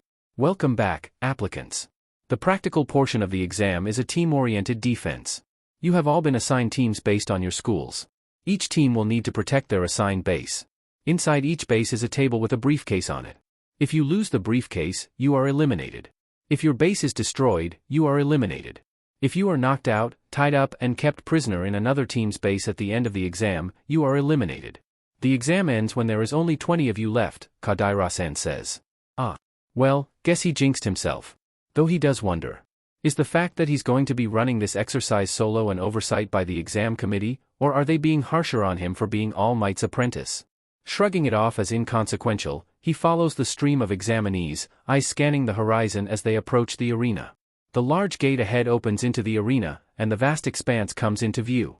The arena was an impressive and rugged landscape which, Izuku guesses, was designed to test the scope of their abilities in as realistic of an environment as possible. The ground was a mix of uneven terrain, with rocky outcrops and dusty patches creating natural obstacles. Scattered throughout the area were a few dilapidated buildings, their walls cracked and partially collapsed, providing cover and strategic points for both defense and attack. Above, the sky was overcast, casting a grayish pall over the scene that added to the atmosphere of urgency and tension. The occasional gust of wind swept through, stirring up dust and debris, which would undoubtedly affect visibility and movement. Each base, he noticed, was strategically positioned within the arena, serving as a focal point for the defending teams. Externally, the bases presented a range of architectural styles and conditions, each designed to challenge and test the applicant's defensive strategies. From dilapidated concrete bunkers to old, partially collapsed factories, fortified residential structures. It was obvious that each base was designed to not only provide physical defense but to also present a variety of strategic challenges, requiring the examinees to adapt their tactics and work effectively as a team to protect their assigned locations. But considering that he doesn't have any teammates to work with, he's going to be worked double time to take advantage of any and all natural defenses his building might have. He glanced at his entrance pass, noting the base assignment for his team. Though he was technically alone in this exercise, the map provided a clear layout of his designated building. He hoped the building's features could be leveraged to his advantage, even if he had no teammates to coordinate with. As he approached the building, its features became increasingly apparent. The structure, formerly a warehouse, now appeared worn and weathered. Its once sturdy walls were marred by deep cracks, and the roof had partially caved in, leaving it vulnerable. Despite its battered condition, the building's remnants of reinforced concrete and iron bars hinted at its former strength, suggesting it could serve as a formidable defensive position if utilized effectively. The warehouse seemed to have been built on flat empty land, with nothing around it on most sides. Thankfully, the rear of the building was blocked by a large pile of rocks. He won't be able to defend it in the position it's currently in. He needs to block out at least one more side. Looking around for a way to do that, he spots a building a couple hundred meters away.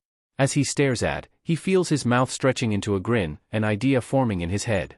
Rolling his shoulders, he flexes his wing arms. He's going to need to be quick about this, otherwise he'd be leaving his own base open for too long. Bending his knees, he waits for Kadaira-san to announce the start of the exam. The moment the alarm rings, he jumps towards the building, rearing his spectral wing arm back. As he gets close to the building, his sharp gaze flits around, identifying which walls were thicker and worn out. As he lands, he sweeps his wings through the walls, causing the building to tilt over, in the beginning of a fall. Bracing himself, he spreads his wings as far as he can, enlarging the palms at the end of them. Even with the boost in strength that his transformed form gives him, he knows full well that he can't lift that building. But he's thought this through. Trying to find more rocks build a barricade would have taken too long, and leaving it as is would be as good as admitting defeat. By merely holding the building up, the only injuries he gains thanks to his durability is torn muscles, and his healing factor is fast enough that he can heal through torn muscles faster than he can get them. There's also the fact that seeing someone casually lift a building and bring it back to base to use as a barricade would dissuade people from attacking him, at least for a while. It also serves a secondary function of playing into Kadaira-san and the HPSC's expectations of him as the apprentice to All Might, symbol of peace. And there's no ignoring that rapidly damaging and healing his muscles multiple times a second will help him build strength and use more of one for all, though he's never going to admit that to anyone. Finally returning to his base, he deposits the building on the right side of the warehouse. That done, he collapses to the ground on his back, panting in exhaustion.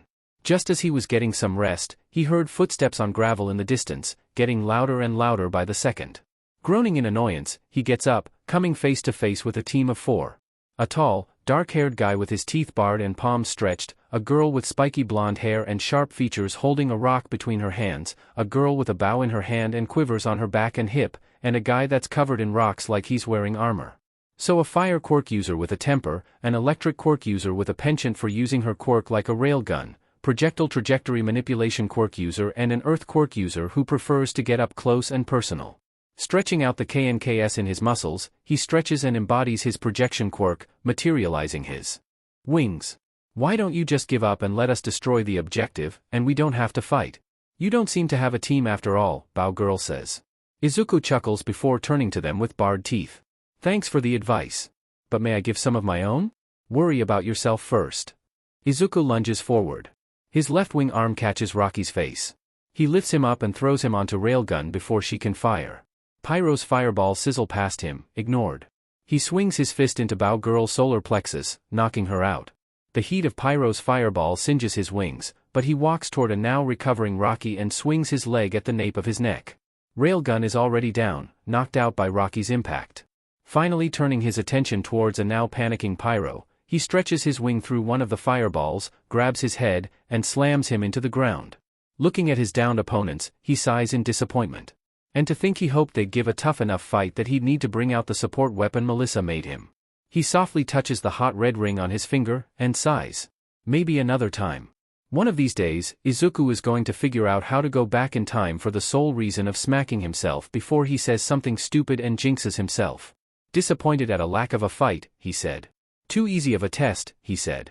Lifting the building will scare off the others, he said. And now, he was facing what seems to be every other participant of the exam, because apparently doing things like lifting an entire building will scare people enough that they form a temporary alliance to take you down. He cuts his mental ranting when he feels someone with a strength quirk deck him in the stomach with enough force to send him flying back. Growling, he stretches his arm to the side and presses the button on his ring, which melts down and away, forming a hot red baseball bat with the words common sense engraved on the side. Jumping above the warehouse and smacking something with a flight quirk away from his base, he pants. He's not going to get eliminated here.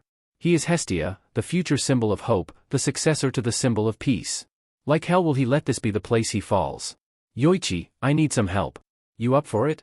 A spectral blue copy of his transformed state takes shape next to him, common sense included. Oh, I am always up for smacking some fool in the face with a baseball bat. With a wild, gleeful laugh, Hestia re-enters the battle. All of these people want to team up and stand against him? Let them try. They don't know who he is after all. He'll teach them.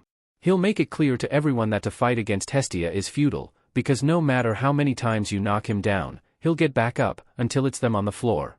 Izuku sits on the bench, staring at the piece of plastic in his hands. Holy shit, he passed the exam. He's a provisional hero. He feels his mouth quirk into a bright grin. A few weeks after being expelled as a hero student, he managed to do well enough to become a hero. He's not just Midoriya Izuku, hero hopeful. He is the hero Hestia. For all of his faults, Shoyuta is observant. So when he realizes he messed up in Nedzu's office, he immediately started looking into both the situation at hand, as well as every previous case of expulsion on his record, and to say that he's displeased with the results would be an understatement.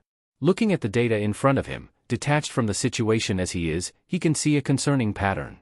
Yes, he expelled bullies, because the amount of political and legal power a hero has in the hands of a bully is a disaster. But he's also expelled the smiley kids who wear their heart on their sleeve and want nothing more than to help. He's expelled kids for no other reason than they reminded him of Oboro, and that is concerning, because he didn't even notice. Dropping the files onto the table, he lets his head fall into his hands. Gods, what was he thinking, becoming a teacher? He knew he was bad with kids, and people in general. He knew he was emotionally compromised when it came to UA students. Why did he cave in and agree to teach when Namiri badgered him? He slumps further in his seat with a groan. He's going to get fired because of this. There's nothing he can do. Hopefully, being forthcoming with this information will afford him some leniency, because he knows that the Dragon of Musafu won't show him mercy. She never does in court, and she especially won't for him, because he screwed over her son. His one saving grace is that it's extremely unlikely that he'll lose his hero license. Even with a second job, he is by far one of the most effective underground heroes currently active, and nothing short of Dreadnot coming out of retirement will topple him from that spot. Something which he now knows to be impossible, given Yagi's health. Maybe when Midoriya gets back into the hero course, Shoyuta can send in an intern request. He knows that he's failed to prepare his students for the harsh realities of the heroics industry, realizes he became one of those obstacles to be overcome, but maybe he can train someone, teach someone, so that he can finally do something right. Shoyuta nods to himself. Yes, that sounds good. Midoriya, from what he noticed from the kid's files, was rather pragmatic individual. He hopes the kid can put aside his rightful anger long enough for Shoyuta to start making up for his mistakes. Hey, guys! Midoriya shouts, tugging at the bottom of his hoodie. Sorry I'm late. I was doing some work my mentor assigned, and lost track of time. Tsu tilts her head. He really wonders where that tick came from. Is it a behavioral tick from her frog quirk, as people with animal quirks have a tendency to inherit the animal's instincts as well? Or is it a learned habit? Something she picked up on from friends and family? You've mentioned them before, but you never say who they are, Karo. Trying to hide his instinctual panic with a chuckle, Izuku rubs his head. Ah, he's a retired underground hero called Dreadnot. He's been teaching me since my last year in middle school. Hestia leaps over the roof, trying desperately to keep up with All Might. Sensei said something about getting used to navigating through the sky and just took off, leaving Hestia scrambling after him. Tucking his knees in as he lands, he goes into a roll and uses the momentum to jump back onto his feet. Skidding to stop next to All Might, who's looking into the distance with a hand on his comms. Hestia bends over a bit, out of breath. We didn't stop to rest, Hestia. There's a villain attack a few streets down. A group, with the leader having a destructive quirk. Leave them to me. You focus on ensuring civilians don't get caught in the crossfire. Without waiting for an answer, All Might jumps towards where the villain attack was. Hestia snaps one of his wings forward, grabbing onto All Might's leg. He's not quite as fast as All Might yet, so he's going to need a lift. As they get near the site of the attack, Hestia lets go and glides down with his wings. It honestly SCKS that he has wings, but can't fly. Though, he guesses that he should be glad that he can glide, at least. Shaking off his thoughts as he lands, he looks around to take in the situation. 7 villains currently occupied combating the first response heroes. The one making Cyclone seems the most dangerous, especially when working in tandem with his fire-using teammate, but that situation is effectively neutralized the moment All Might landed right in between them, shaking the ground from the impact. Honestly, what is it with elemental quirk users becoming high-ranking, feared villains? Between Tempest, Inferno, Blaze, Electra and Glacier, Japan has 5 S-rank villains, while the only elemental hero on their level is Endeavor. Hell, Eclipse's gravity control, while not strictly what someone would consider elemental manipulation, still fits. Hestia sees Backdraft on the other side of the street trying to put out a burning building while Kamui Woods rushes through, getting people out of it. He looks at the closer buildings, checking if any of them were structurally compromised. It's times like these, he thinks, that one can appreciate their friends, because he honestly wouldn't have known what to look for if it weren't for all the time spent listening to Uraraka-san rant about idiots destroying buildings out of carelessness, and much of taxpayer money is spent simply rebuilding the same building over and over. Spotting none that matched what he knows, he starts corralling the civilians away from the fight, an action he would soon regret. He stops what he was doing to swiftly turn around and bring up his wings to use as a shield, protecting the civilians behind him from an errant tornado creating in the fight between All Might and Cyclone Guy. Unfortunately, he didn't have enough wings to shield himself as well. Double unfortunately, the unblocked part of the tornado continued on its path, hitting the building behind him and the civilians, causing it to groan and tilt. The terrified screams from the civilians ring in his ear. Sheet. He held up a building in the exam, yeah, but that was a fake building. It was significantly lighter than a building of that size should have been. As he is, he can at best lift an actual house, not FING skyscraper. His wings, his embodiment of projection, isn't going to cut. His normal projection won't be enough for this either. Powering down his wings, he pushes everything he has into projection. The top half of a giant, spectral being of his likeness the size of a truck comes into existence above him, mimicking Hestia's raised arms. As it catches the building, Hestia feels himself buckle to his knees, before slowly pushing himself back to his feet. He lets out a groan. If this whole situation was planned out by All Might to teach him not to get a big head over lifting a building during the exam, it's working. He did not think needed to know the difference between a 3-floor fake building and a 25-floor high-rise apartment complex, but now he does. He angles his head behind him a little, trying to see if everyone evacuated, and has to bite down a scream. What the hell are those people doing? Why the hell are they standing under a collapsing building, taking videos and photos of the guy trying to make sure they don't end up as FING pancakes? He's starting to think he's understanding why Katsuki always called others extras and morons, and he's not even sure if that's a bad thing anymore. He buckles to his knees again as the building crumbles more. Damn it, he's not really in any position to scream at them to get the F away. Wonderful. Of course that everything can go wrong, goes wrong. Why did he expect anything else at this point? As if to spite him for those words, he hears the sizzling of a roaring blaze approach him, hitting him head on. He sputters indignantly at that. Sure, he's not hurt. His boosted defense and passive fire resistance genes inherited from his dad ensured that, but it's the principle of things. He is in the middle of holding the building up. Does this asshat really need to pick a fight with him, specifically? For a moment, a long dead and buried dream rears its head, bringing with it a bittersweet nostalgia. A dream where he had a partner, someone to take out the bad guys while he protects the people, a dream where he's back to back with his best friend, and feels a rage the likes of which he hasn't experienced in a long time. How dare this asshat try to kill innocent people? How dare he attack him when his attention was elsewhere? How dare he try stop Hestia from acting as a hero, when he's finally able to? How dare he remind him of a dream that can never be fulfilled? How dare he? How dare he? Hestia sees black. With a growing rage, he points an open hand at the villain, and clenches his fist.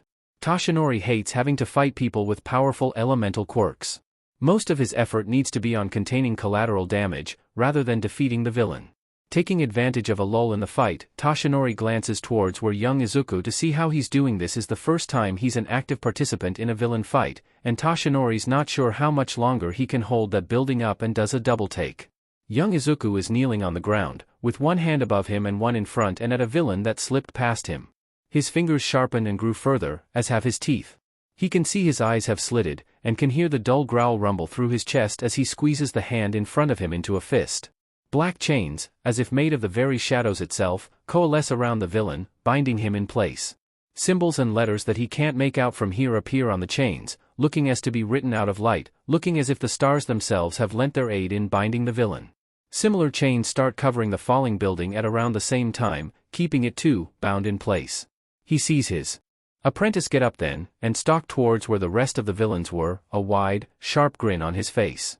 For the first time in a long time, All Might feels a genuine smile slide onto his face at the sight of his apprentice dismiss his limitations to ensure the safety of the people. Feels pride at seeing his successor display to the world what it means to be a hero. With a loud, boisterous laugh, All Might turns towards the scoundrel he was facing till now. Heed this, villain. It matters not how many of you aim to sow chaos in our streets, for there will always be a hero ready to lay down their lives to stop you. Now how about we finish this, so that this old man can show the youngsters how it's done. As Hestia and All Might is done ensuring that the last of the civilians are safe, he hears the reporters call out to his mentor. All Might! All Might! He sees his mentor smile at the reporters and walk towards them. Shrugging to himself, Hestia follows. He knew dealing with reporters and being in the public eye was part of the package when he chose to become a limelight hero, so no use being annoyed. Might as well watch how All Might handles them and take notes. Aha! How might I help you, citizens? Hello, All Might. I am Takashima Tomiko from Hero Network News, and I was wondering if you could tell us about your companion. You seemed far more familiar with him than you are with other heroes, after all. Laughing, All Might puts his hands on his hips. Why, the young man that debuted today is my apprentice, the hero Hestia. The reporters, as well as any civilian within hearing range, go silent for a moment, before they all start shouting questions at both them. Now, I am sure we can answer your questions, but why don't you ask the hero in question? He holds back a sigh. He should have known that All Might's version of teaching him how to manage his public relations would be to throw him into a random roadside interview. He smiles regardless of his exasperation, because he is a hero now, someone who people look up to as an example, and complaining about random things on live TV is a horrible example. As my mentor said, I am the hopeful hero, Hestia. The noise picks up again. Resigning himself to the fact that he's about to be interrogated by the crowd of reporters until All Might grows bored, he starts answer the questions as they come. Hestia. I'm Kido Reiko of Tokyo Hero Times. How do you feel about being All Might's apprentice? It is my pleasure and privilege to be learning from and under such an accomplished hero. It is obvious from his lessons that he's an experienced veteran of the industry. Do you have a hero license? Are planning on following in your mentor's footsteps and become a limelight hero? I received my provisional hero license a few days back. And yes, I do plan on being a limelight hero. As versatile as my quirk is, it's not subtle enough to work underground.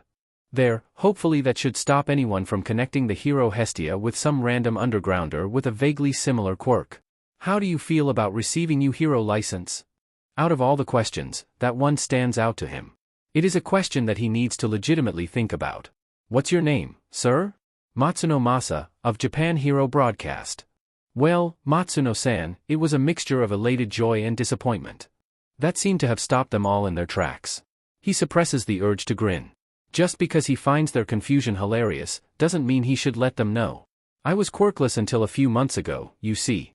So as happy as I am that I'm a hero now, I'm also a little disappointed that I wasn't able to make it as the first quirkless hero. I am a 100% rooting for whoever the next insane lunatic to dream of that, though. A voice from the back pipes up then. Just because someone is quirkless, doesn't mean they aren't entitled to dreams.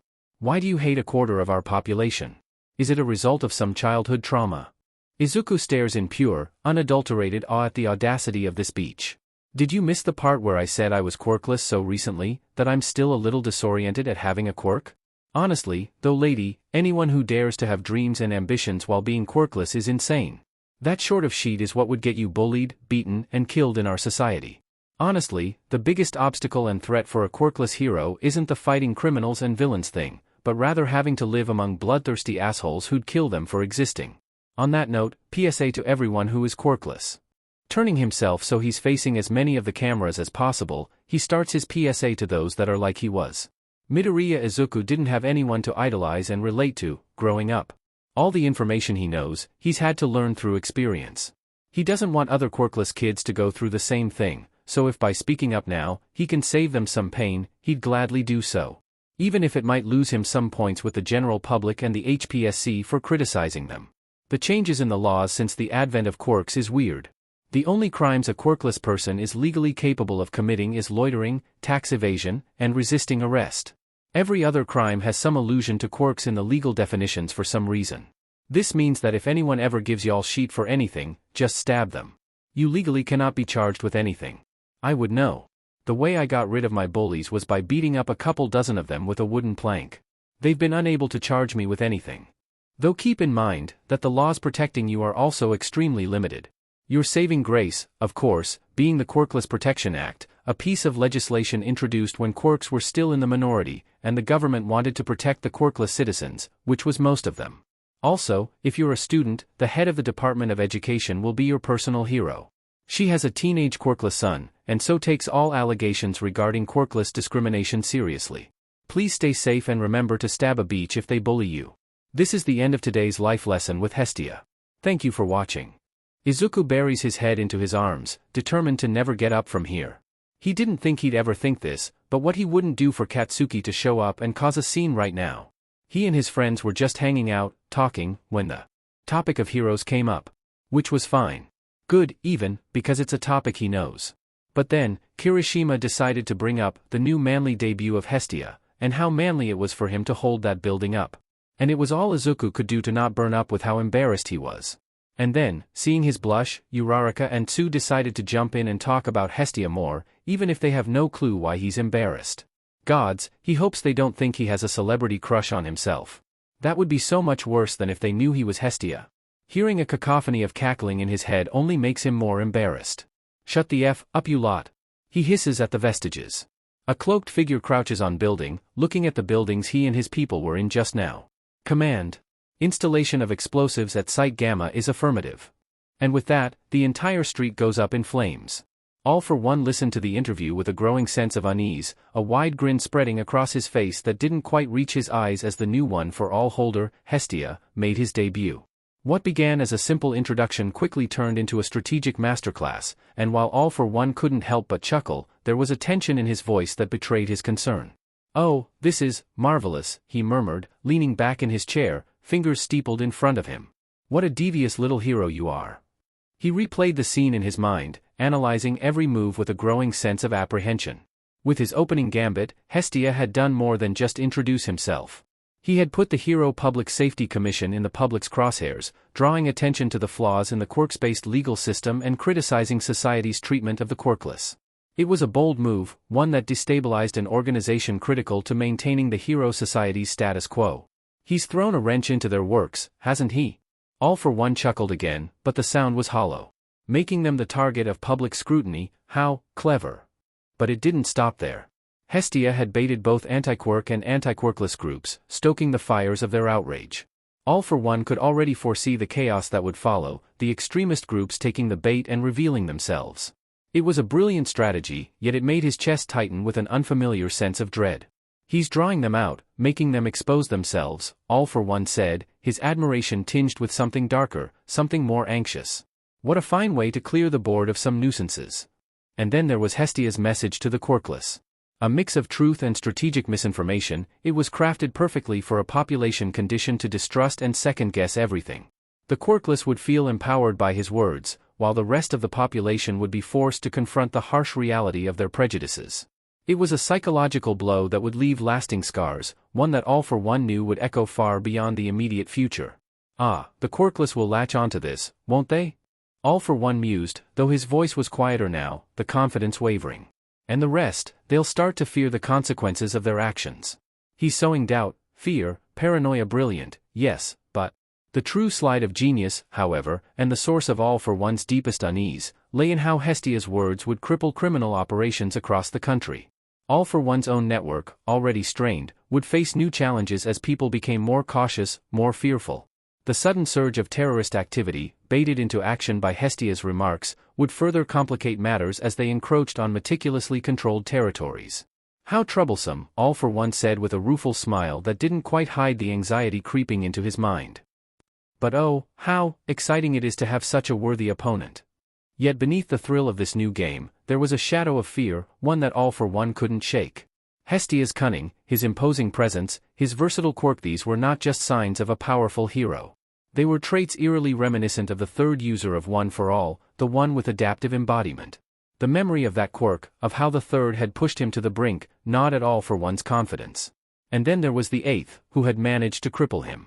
With every generation, One for All grew stronger, and now, faced with this new holder, All for One felt that strength, that cunning, reaching its peak, and it terrified him. He stared at the screen, eyes narrowing as he assessed the terrifying child who had just made his debut. This new holder of One for All was different, stronger than All Might, wielding the quirk of the third user, and fueled by the anger of the oppressed. It was clear that this boy was more than just a hero, he was a force of nature, one that could easily threaten everything All for One had built. As powerful as he was, All for One knew his limitations. His body, already damaged from his last encounter with All Might, was not in any condition to take on this new threat.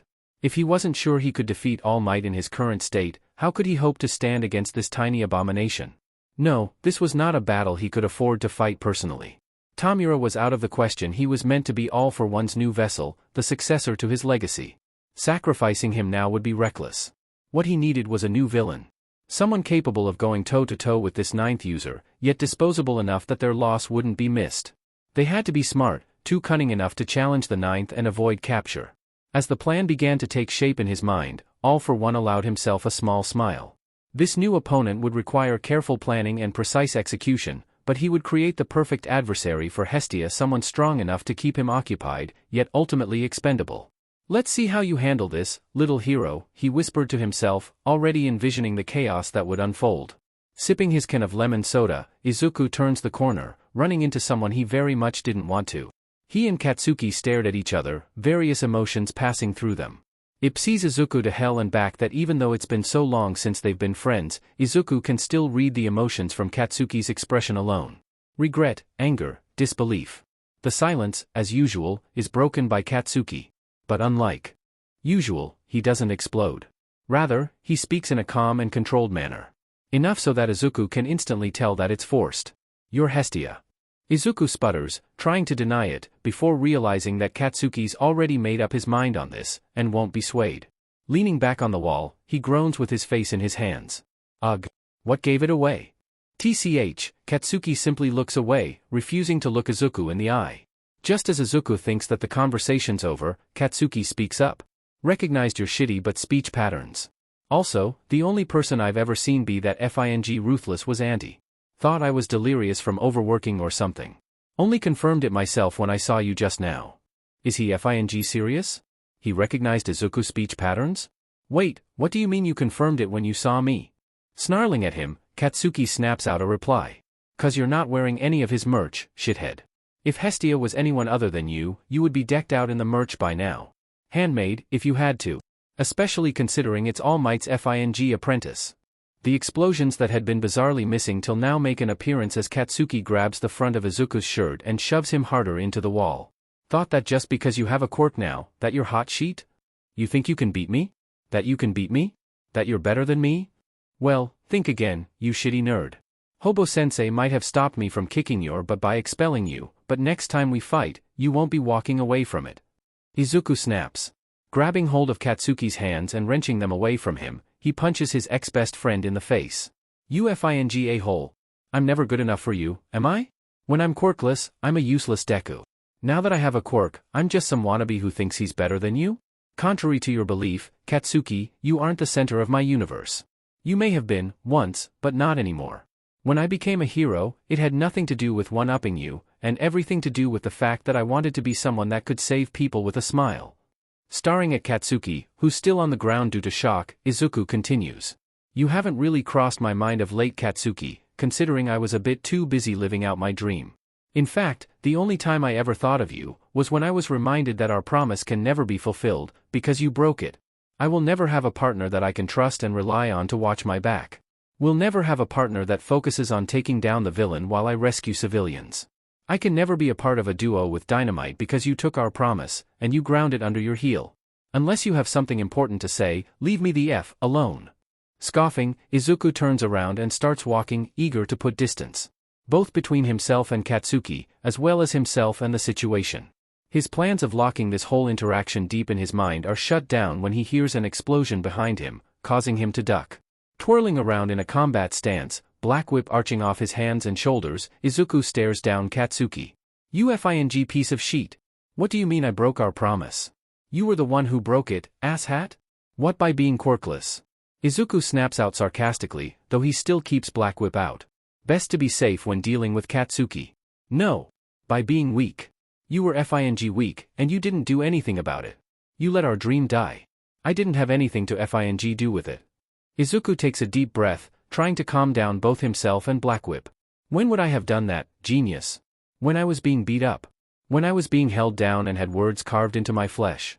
Or maybe when I was being told that I was better off dead than alive. If you thought that the sheet you put me through was some sort of F-ed up training, then newsflash. You were only my worst bully because emotional pain of being hurt by someone I never thought would hurt me.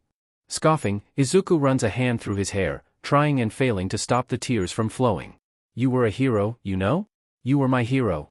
You always fought off and chased away my bullies, even if they were twice our age. Always made sure that I was alright, and not hurt, or sad. But you slowly started pulling away and hanging out with the bullies. Until one day, you just stopped. Stopped being my friend, stopped protecting me, stopped being my hero. You became my bully instead. Why did you put up with my sheet for so long, then? Katsuki asks, voice quiet. Sniffing and wiping away some of his tears, Izuku replies, voice just as quiet. A few years back, our underclassman, Hakama-san, got into an accident, and while she got off fine thanks to her quirk, her mom was hospitalized.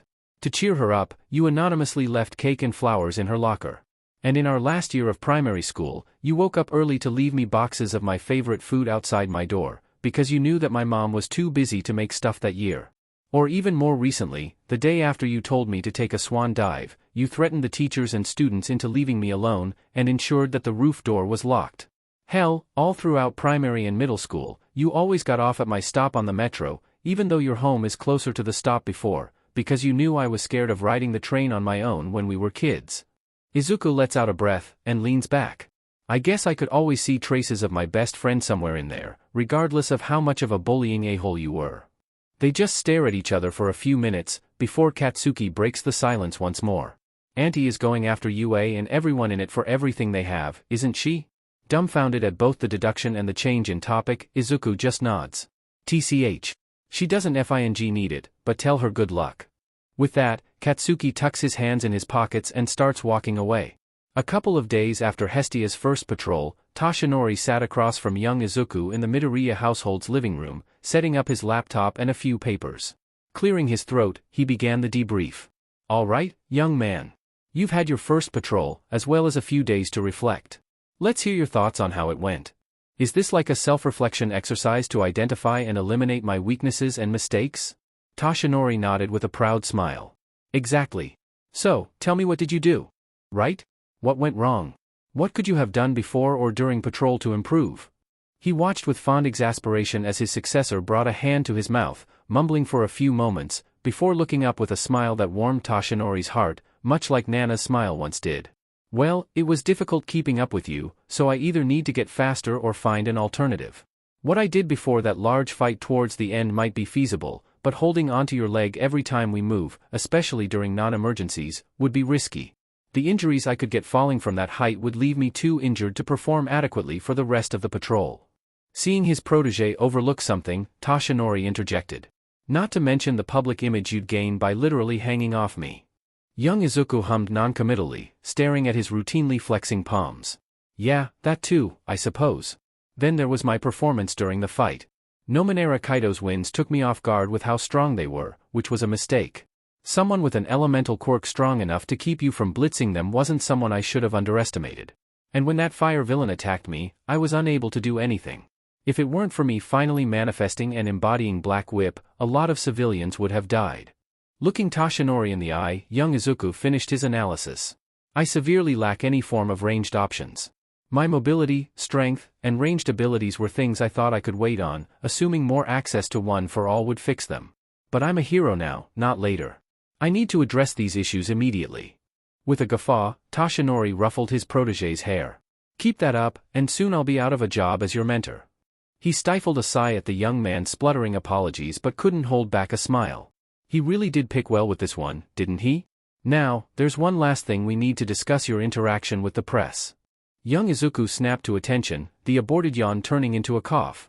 Toshinori waited a few moments for him to regain his composure. You handled yourself well under the circumstances. You stayed composed, answered questions directly, and took the opportunity to send a message to those who needed it. That's the kind of initiative I expected from you. Young Izuku nodded, though his expression remained a mix of apprehension and determination. But, was it too much? I know I went overboard, but once I started, I couldn't stop. I don't want to create any issues with my comments about quirkless people. Toshinori's smile was warm. You spoke from the heart, and that's important. As a hero, you're not just a symbol of strength, but of hope and truth. What you said was bold, but necessary. People need to hear those truths, especially from someone who understands their struggles firsthand. Young Izuku relaxed slightly, but his brow furrowed as he considered the implications. But what about the backlash? The HPSC might not be happy with what I said. Toshinori waved a hand dismissively. Let me handle the HPSC. As for the public, opinions will always differ. Some will criticize, some will praise, but what matters is that you stay true to yourself and your ideals. You've already shown you're willing to fight for what's right, even if it ruffles a few feathers. Young Izuku exhaled slowly, the tension in his shoulders easing. I guess I just didn't want to mess up so soon after starting. Toshinori placed a reassuring hand on his shoulder. You're not messing up. You're learning, growing, and making a difference. That's all anyone can ask of you. He watched as young Izuku finally allowed himself to smile, the anxiety from earlier melting away. Thank you, Yagi-sensei. I'll keep doing my best. Toshinori grinned, giving young Izuku's shoulder a supportive squeeze. I know you will. And remember, I'm always here if you need guidance. You're not in this alone. Toshinori paused, carefully considering how best to approach the deeper implications of the interview. He knew the young hero's words had already sent ripples through society, and it was important young Izuku understood the full scope of what he had done. You did more than just speak your mind, Toshinori said, his tone serious but proud. You put the Hero Public Safety Commission in the public eye. By highlighting the flaws in the system and the treatment of the quirkless, you forced the HPSC to address these issues. They can't ignore you now, and neither can the public. Young Izuku's face was just as serious. That's what I was hoping for. The treatment of the quirkless is never spoken about, just accepted as a fact of life. I thought making people realize what they've been dismissive of might push for better rights and protections for the quirkless. Toshinori nodded. Not only that, but you also baited both anti-quirk and anti-quirkless groups to come out in outrage. They'll be vocal, they'll try to confront you, and in doing so, they'll reveal themselves. Young Izuku blinked in surprise. I didn't even think about that. I just wanted them to know they can't keep intimidating people. Toshinori smiled warmly. And that's exactly what makes you so effective. You spoke with conviction and sincerity. And now, the terrorists and extremists will react, which will make them easier to find and neutralize. He took a deep breath, knowing the next point was crucial. But understand, young Izuku, that by speaking up, you've also drawn attention to yourself. The enemies you make today will try to take you down tomorrow. You've entered a different level of heroism now, one where words can be just as powerful as your fists. Young Izuku nodded, his resolve clear. I know, and I'm ready. I won't let them scare me into silence. Toshinori's pride swelled. That's the spirit. And I'll be here every step of the way. Now, let's talk strategy. Moving forward, we'll need to be more mindful of how we handle the press. You've already made a strong impression, but we need to ensure that every statement you make continues to support your goals and the kind of hero you want to be. Young Izuku listened intently as Toshinori began outlining key points, tips, and strategies for managing public appearances and media relations. This was the start of a new chapter in his hero journey, one where every word he spoke could shape the future of hero society. The workshop was a bustling hub of activity, with the constant hum of machinery and the clink of metal against metal filling the air. Izuku stood just inside the door, his expression a mix of gratitude and curiosity as he watched Melissa Shield focused on her latest project. Despite the array of tools and gadgets around him, his mind was occupied with both his recent realizations about his weaknesses and his appreciation for Melissa's recent move. "Melissa, do you have a moment?" he asked, stepping further into the room. Melissa looked up from her work, a warm smile spreading across her face. "Izuku. Of course, what's up?" He hesitated for a moment, then began with a different topic. "Before we get into the nitty-gritty of hero work, I just wanted to ask, how are you liking Japan so far? And thank you for moving here. It means a lot to me." Melissa's smile widened, touched by his thoughtfulness. "Japan has been amazing so far. The culture, the food, everything's so vibrant and different from my island. And don't even mention it, Izuku. Moving here was an easy decision. I'm your support technician, and I need to be available to improve and fix your gear. Especially now, when you're just starting out and will need to have adjustments and improvements made to your gear." Izuku's expression softened, deeply moved by her words. "I'm really grateful, Melissa. Having you here makes a huge difference. I couldn't ask for a better support tech." Melissa waved off his praise, though her eyes sparkling tell a different story. "I'm just doing my job, but hearing that makes it all worth it. Now, what's on your mind?" Izuku's expression grew serious again as he gathered his thoughts. "I've been thinking a lot about my abilities, more specifically, the areas where I'm lacking. I need your help." She straightened up, giving him her full attention. "What areas are you talking about?" Izuku sighed, frustrated at his shortcomings, and his inability to recognize them before now. "I'm still unable to use the enhancement part of One for All, so I can't rely on it for strength. I've been compensating with the bat you made for me, but that alone isn't enough. I don't have any ranged options, and my mobility is severely lacking. I need support gear to make up for these weaknesses. But since I change form when I transform, it can't just be traditional jet boots or something." Melissa's eyes widen slightly, before she shifts to what he recognizes as her problem-solving mode. "That does complicate things, but it's not impossible. We'll need to design the gear in a way that they can integrate with adaptive embodiment's transformation. Something that can either be put on in your transformed state, like Common Sense's ring, or built into your form itself." Izuku nods, glad that she got it. "Exactly. And I just for the life of me couldn't figure out anything that fit those parameters." Tapping her chin, Melissa considered the challenge ahead of her. For anyone else, standard support gear can just be added to their costume, but you don't have a costume. And just making all your support gear out of my nanotech is unfeasible, given the time it takes to make those. She goes after that, her eyes darting side to side. Eventually, after a few minutes, she looks at Izuku. "You said that One for All is a power stockpile, correct?" Confused at the question, but trusting her to be going somewhere with this, Izuku nods. "Yeah, One for All is a power stockpile. It normally lets its users siphon off that power to enhance their own physical abilities. Can the power stockpile be used any other way?" Izuku considers the question. "I'm not sure. And it's not like it matters much anyway. I can't use the power stockpile yet, remember?" Melissa shakes her head. "You can't use the power stockpile, but that doesn't mean it doesn't still exist in your quirk. Do you know if you can somehow siphon that power not into yourself, but into support gear?" "I don't know, but I'll ask the vestigages if it's possible. Though if it ends up that Izuku can use the strength enhancement to power up a bloody baseball bat, but not himself, he's going to be annoyed."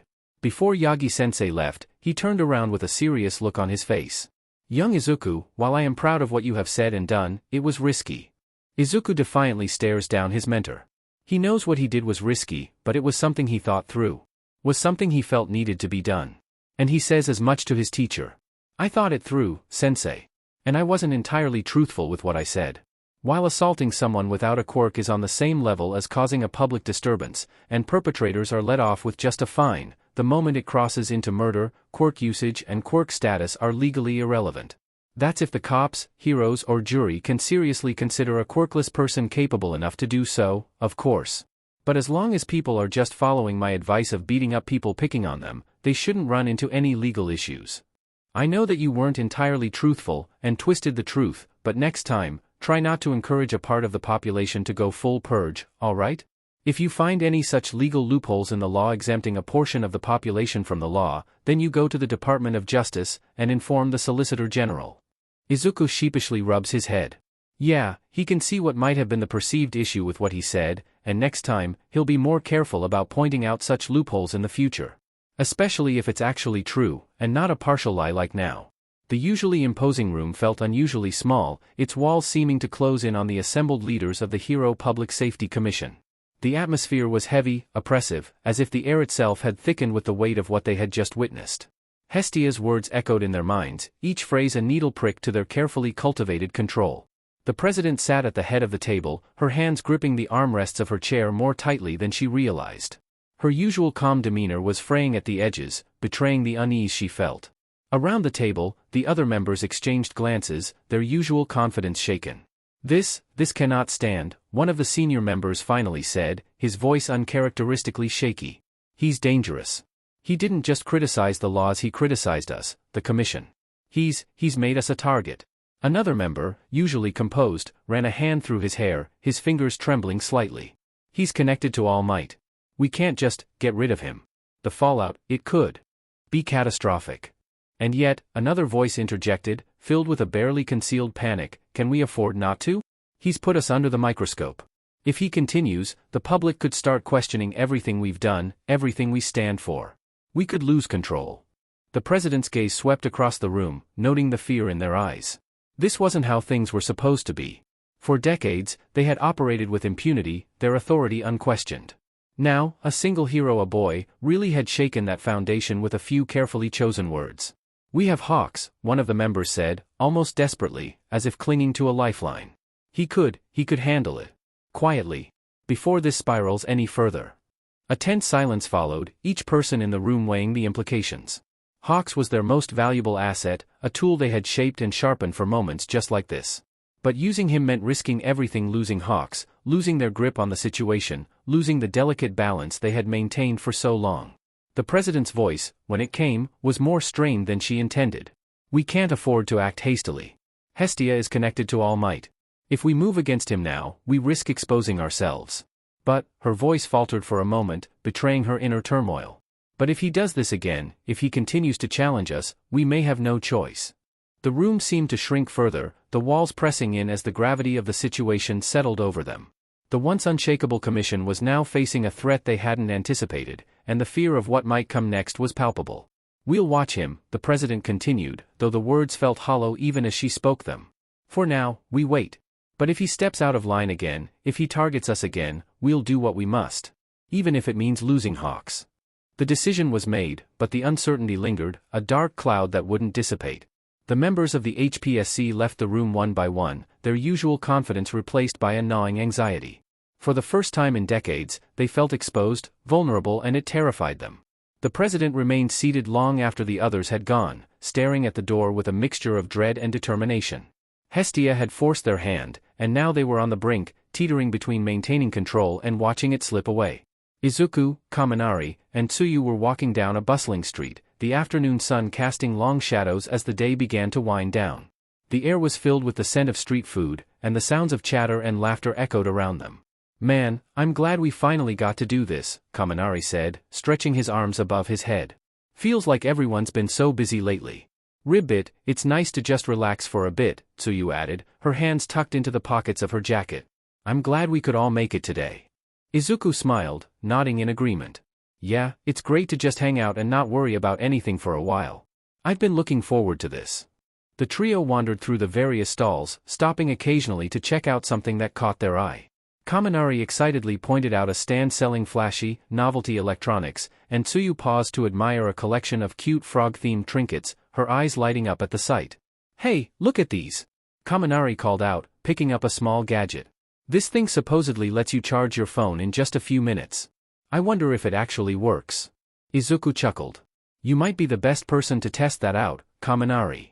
Kaminari grinned, playfully pretending to zap the device with a tiny spark from his fingers. Guess I've got to put these quirks to good use somehow. Tsuyu tilted her head, watching him with a small smile. Just don't fry the circuits, Kaminari. As they continued down the street, they came across a small arcade. Kaminari's eyes lit up with excitement. Oh, we have to go in. I bet I can beat you both at any game here. Tsuyu gave him a skeptical look. You're on, Ribbit. Izuku laughed as they entered the arcade, the familiar sounds of beeping machines and the clatter of buttons greeting them. They quickly found themselves at a racing game, and Kaminari wasted no time challenging them both. As the game started, Kaminari took an early lead, laughing triumphantly. But Tsuyu quickly caught up, her driving precise and smooth. Izuku, on the other hand, struggled a bit with the controls, but his determination kept him in the race. Come on, Izuku. You can do it. Kaminari cheered, glancing over with a grin. Tsuyu remained focused, her eyes on the screen. Just don't crash, Ribbit. In the end, Tsuyu crossed the finish line first, followed closely by Kaminari. Izuku trailed behind but was still smiling, clearly enjoying himself. I guess I need more practice, Izuku said, scratching the back of his head with a sheepish grin. Tsuyu patted him on the shoulder. You did well, Ribbit. Just need to work on your timing. Kaminari laughed, still buzzing with energy. That was awesome. We should totally do this more often. As they left the arcade, the sky was beginning to darken, the streetlights flickering on. The trio continued to walk, chatting and laughing, the camaraderie between them clear. Despite their busy lives, moments like these reminded them that they could always count on each other for a good time.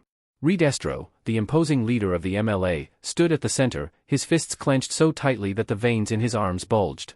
His usual calm, calculating demeanor was gone, replaced by a burning rage that seemed to radiate off him in waves. The image of Hestia, a mere boy with the gall to speak against everything they believed in, flickered on the large screen behind him, fueling the fire within. This insolence, this sheer arrogance. Redestro roared, slamming his fist onto the table, the sound reverberating through the room like a gunshot. Who does this brat think he is? To speak of equality, to even suggest that a quirkless nobody could stand on equal footing with us, those chosen by power, is an affront to everything we stand for. The other members of the MLA, high-ranking officials with equally strong quirks and stronger egos, shouted in agreement, their voices overlapping in a cacophony of anger. Skeptic, usually the most composed, was pacing back and forth, his face flushed with rage. He dares to undermine our very principles, Skeptic spat, his voice dripping with venom. Might makes right, that is the natural order. And yet this child has the audacity to suggest otherwise? To encourage the weak to stand up to the strong? It's beyond infuriating. It's a declaration of war, Trumpet interjected, his voice cold and cutting through the chaos. Hestia is not just a nuisance, he's a threat. He's challenging the foundation of our beliefs, and if we allow this to continue, he'll inspire others. The weak will grow bold, thinking they can defy those who are superior. We cannot allow this. Redestro's eyes narrowed, his fury sharpening into a dangerous focus. No, we cannot. This child, this so-called hero, Hestia, has made a grave mistake. He thinks that because he's tied to All Might, he's untouchable. That he can speak freely and undermine the natural order we've fought so hard to restore. He turned to the others, his voice low and menacing, but laced with a terrifying resolve. He will learn the cost of defying us. We will make an example of him, show the world what happens when someone, anyone, dares to challenge the strong. He'll regret ever thinking that power could belong to the weak. Skeptic, still fuming, nodded sharply. We need to crush this rebellion before it starts. Show the world that might is not just right, but absolute. Hestia's words have sparked a fire, but we will snuff it out before it can spread.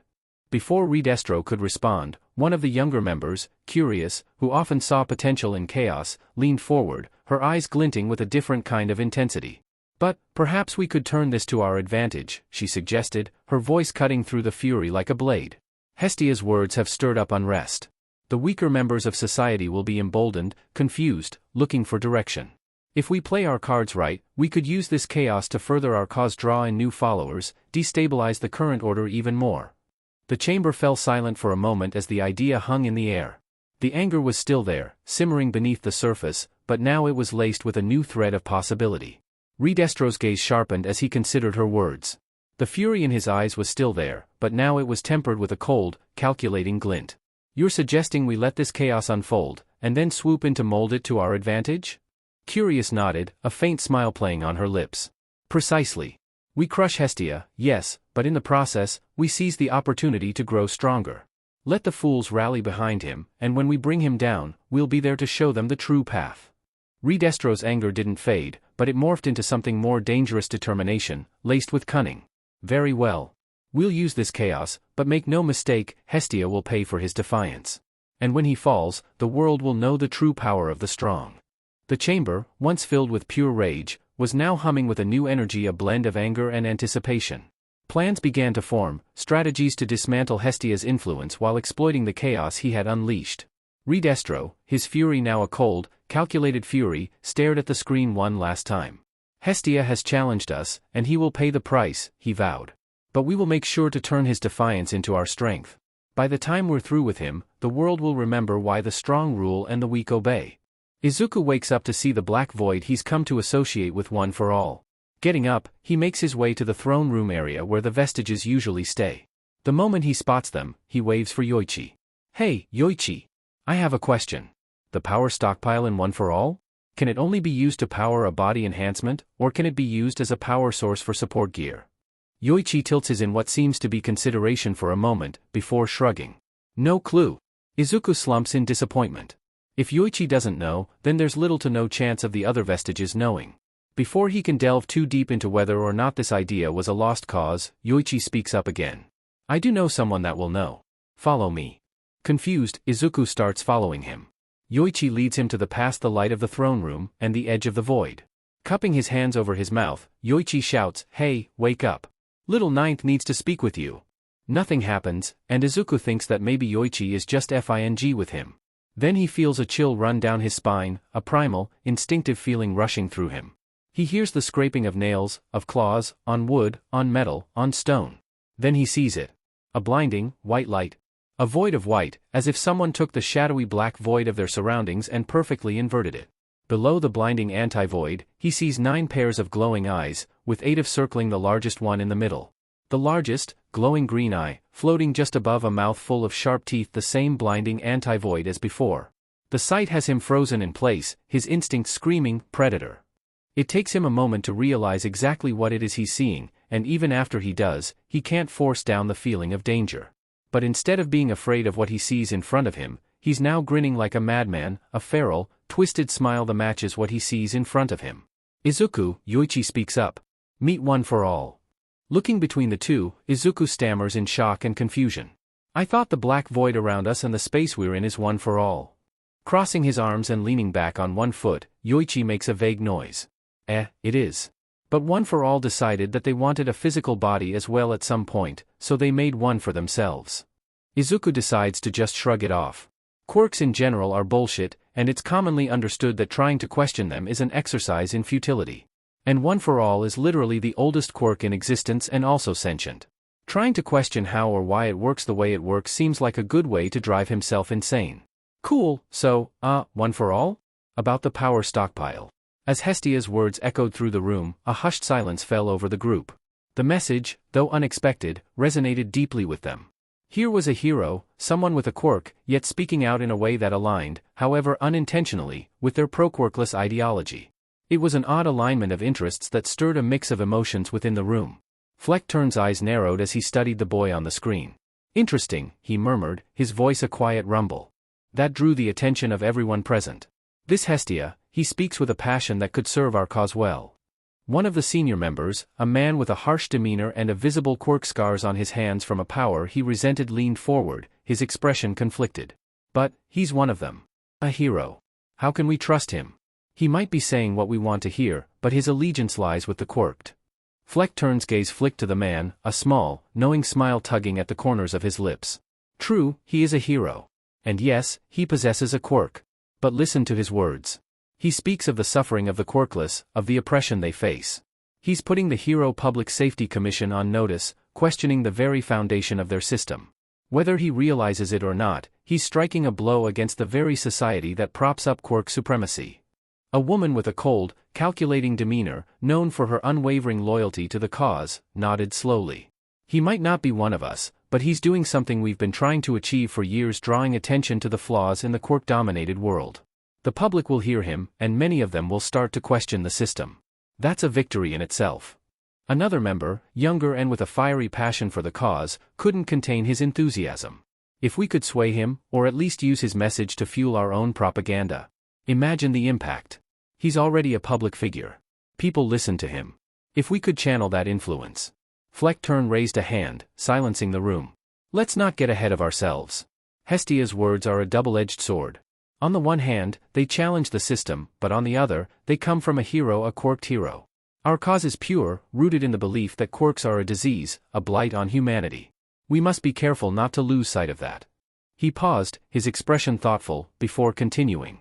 However, we've always acknowledged that even those with quirks, if dedicated to our cause, can become martyrs, brave souls who were infected but fought to cleanse the world of this curse. If Hestia's actions continue to align with our goals, we can consider him a tool, a temporary ally in our greater mission. But we will not be swayed from our ultimate objective. The room was silent as the members absorbed his words, the gravity of the situation settling in. Fleckturn's leadership had always been a beacon for them, guiding their path with a clarity that left no room for doubt. Finally, Fleckturn leaned forward, his eyes gleaming with a mixture of resolve and a hint of something darker. For now, we will watch. Hestia has stirred the pot, created a ripple in the status quo. Let's see where this leads. If his words continue to sow discord and weaken the foundation of the Quirk society, we will exploit that. But make no mistake, our goal remains unchanged. The eradication of quirks, and the restoration of humanity's purity. A murmur of agreement spread through the room, the members of Humorize nodding as they fell back into their roles, their purpose renewed. The calm that had settled over the room earlier had transformed into a steely resolve, the storm within them now focused and controlled. Fleckturn's gaze returned to the screen, where Hestia's image lingered. Let the world see him as a hero, he said softly, almost to himself. But we will know him as a means to an end, nothing more. All Might and Hestia make their way to Nightai's agency over the rooftops. All Might is determined to ensure that his apprentice gets the best possible guidance to enhance and expand his skill set, and as experienced of a hero All Might is, there are things he isn't that best at teaching. While he knows he is smart, he isn't smart enough to nurture Hestia's brain to the heights he knows it can go. Luckily for him, his former sidekick is one of the smartest people he knows, and regardless of their rather painful disagreement and split, All Might trusts Mirai with his successor. Trusts that Mirai will be both willing and capable of teaching and sharpening Hestia's analytical, deductive, and investigative skills to the point it needs to be. After all, the only person that All Might knows to be better at those things than his sidekick is Nezu, and All Might is more than a bit upset and betrayed by the mammal.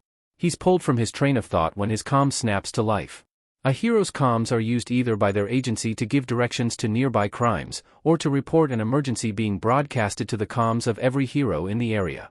There are very few reasons his comms will request, considering his agency is aware of his tendency to run towards crimes that he can hear, rather than the ones that are reported. The voice on the other end is frantic enough that even if All Might didn't already know this was an emergency broadcast, he could have figured it out by the unconcealable panic audible on the other side. All available heroes, please respond. This is a code yellow. I repeat, this is a code yellow. A trigger bomb just detonated in the city. Multiple individuals are under the effects of trigger, causing widespread destruction. We need immediate assistance to contain the situation. All Might's expression shifts from calm determination and nostalgia to grim resolve. He turns to Hestia, eyes serious. This isn't what we planned for today, but duty calls. This situation is dangerous, especially with trigger involved. I need you to stay close to me, follow my lead, and heed my instructions to the letter. Now, let's move. Without waiting for a response, All Might sends the familiar torrent if one for all to his legs and crouches. As he launches himself towards the source of the chaos, he feels Hestia's spectral arms latch onto his shoulder, with Hestia himself hanging off his shoulders like a backpack. The moment All Might lands, Hestia jumps off his back, his wings spread out and ready to provide cover in case they're attacked. Cautiously, he looks towards his mentor, waiting for instructions. He may want to run into the situation and save everyone he can, but he knows this is a delicate and dangerous situation.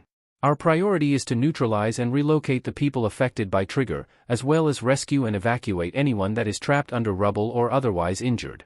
I will take care of neutralizing the drugged victims and any other threats. You focus on restraining and evacuating people. If you happen to come upon a drugged individual, you are authorized to fight to restrain. If you see any remnants of aerosolized trigger, call it on the comms, and stay away from the area. It does not matter if there are people in there that need help. You will be no help to anyone drugged up on trigger and out of your mind. Are we clear? Hestia nods. Yes, sir. With that, they begin, working in tandem, in pattern. Hestia runs after All Might, unable to keep up with his speed, but capable of following the trail of knocked-out bodies. He uses his adapted black whip, that he's take to calling the eclipse chains due to their appearance, to tie up everyone he comes across, and proceeds to lift them up and deposit them in his spread-out spectral hands. Running every single victim out isn't feasible, as it would simply take up too much time. So, Hestia decided that he'd just carry all of them with him. A mixture of Embody, Project and Black Whip will let his spectral arms change shape or size, giving him the room to carry everyone, and he's more than strong enough to do so. As he's following the body trail, he hears a guttural shout from the side. All Might isn't here to check out and help whoever was there, and it sounded like they were in a lot of pain. Hestia is in a position to help, but those weren't his orders.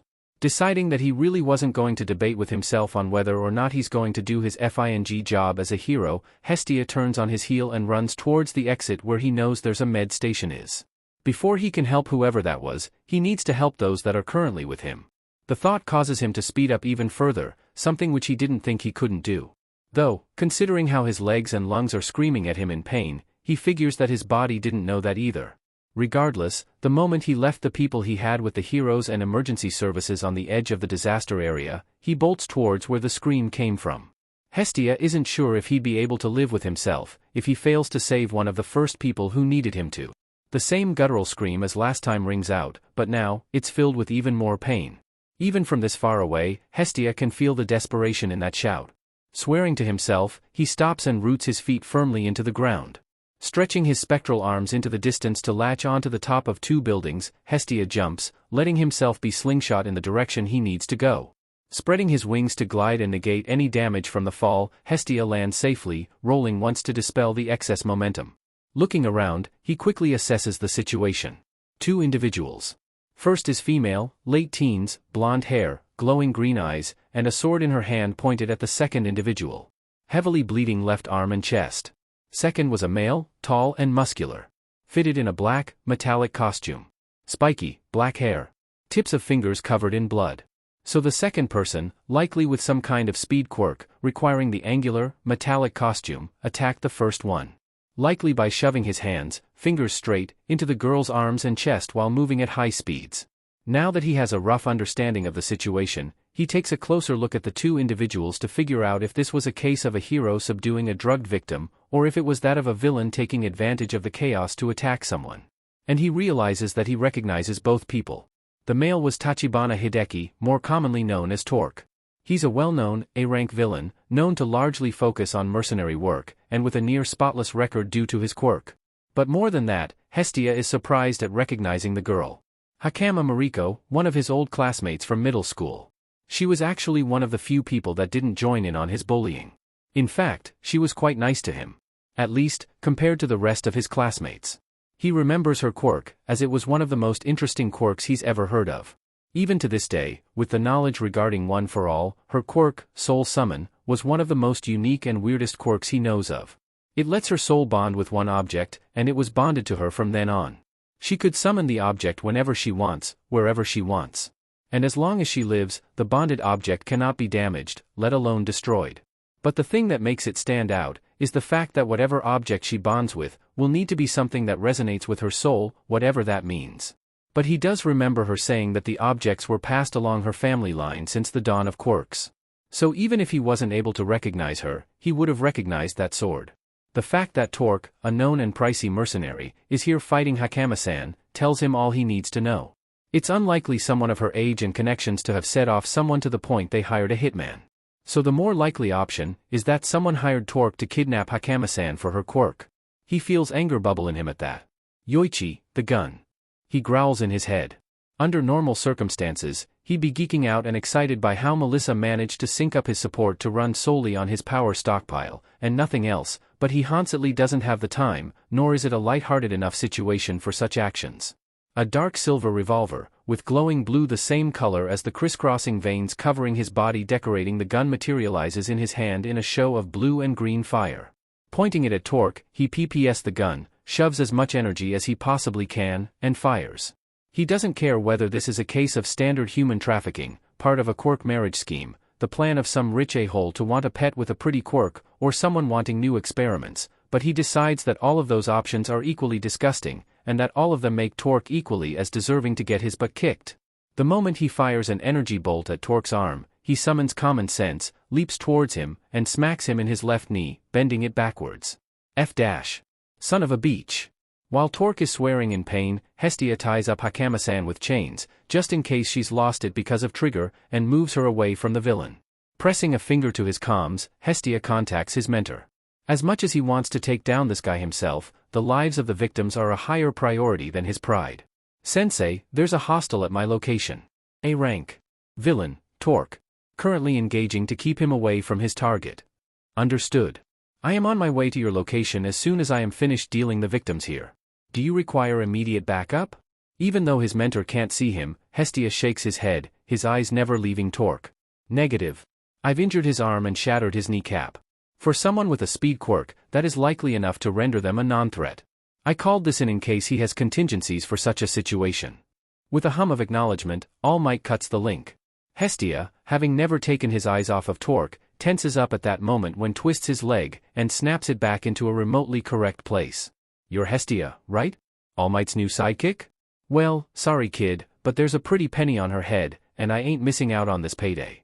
With a wave, he runs around Hestia, grabs Hakama-san, and runs back to the other side of the clearing. All faster than Hestia could follow. Thanks for subduing the girl, kid. You're a real hero to me. See ya. With a cocky salute wave, Torque turned around and started running. He F'd up. He F'd up big time. He runs after Torque, knowing that he's not fast enough to catch him. Knowing that he won't be fast enough to catch him. At least, not until he gets access to the stockpile. But that shouldn't matter. He's a hero now. Silly things like limits shouldn't be able to stop him. He just needs to push himself. Just push himself a little bit more, and maybe that would be enough. He hears a sigh echo in his head, and while he's a bit concerned if the situation is causing him to go insane, he ignores it. There are more important things to focus on than his impending insanity. The sigh echoes again, but this time, it's followed by a voice. That of the third user. Can you do this on your own, ninth? Hestia screams back a resounding and panicked "No" in his head. Then swap, ninth. Hestia's not sure what that meant, but if it could help him save Hakama-san, then sure, he'd agree to it. The moment he has that thought, he feels a lurch in the bottom of his stomach, and he's suddenly no longer in control of his body. In fact, it feels like he has double vision. If he concentrates, he can both see through his eyes, as well as see the void space inside one for all. Hestia's appearance morphs, everything shifting to a roiling, blood red. Any and all defining features disappear, leaving only the red. Even the multiple sets of teeth are a dark red, leaving the only other color to be the glowing white eyes. Third, in control of the body, embodying his anger, his rage, his fury, drops down to all fours, sprinting faster towards the piece of sheet in front of him.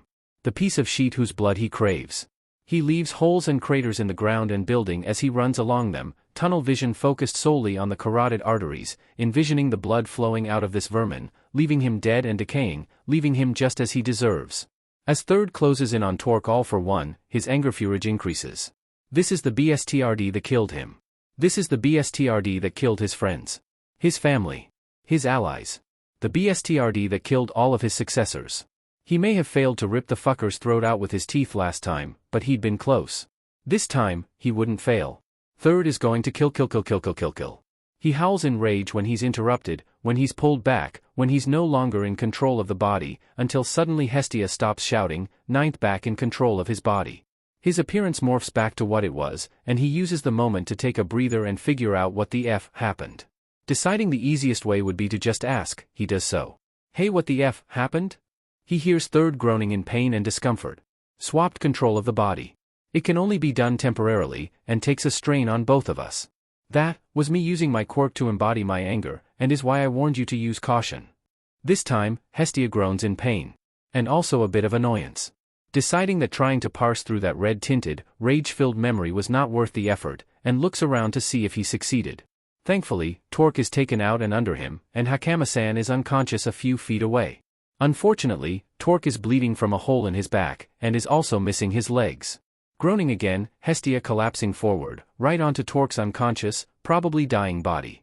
He is so going to shout at Third for not informing him about shit like this in advance, even if he is going to thank him for the assist. Assured that All Might would arrive soon and take care of the rest. Hestia succumbs to urge to sleep. Though much to his vague, disconnected worry, he faintly sees the ground beneath Hakama-san turn a swirling, misty, purple, and sees his old classmate fall through the ground. Finally landing the finishing blow on the last trigger-high lunatic, Toshinori pushes as much of one for all that he can still handle into his legs and pushes, anxious to make it to Hestia's side. As capable as his young successor is, it would be foolish to assume he wouldn't have trouble against an A-rank villain. Not to mention Hestia hasn't called in for a status update on his fight. Worry and dread coiling in his gut, he lands at the coordinates his student sent him. When he doesn't hear a fight, he, momentarily, fears the worst. But then he spots them. The villain, missing his legs and with a hole in his torso. His student, limbs covered in blood, fainted on the ground.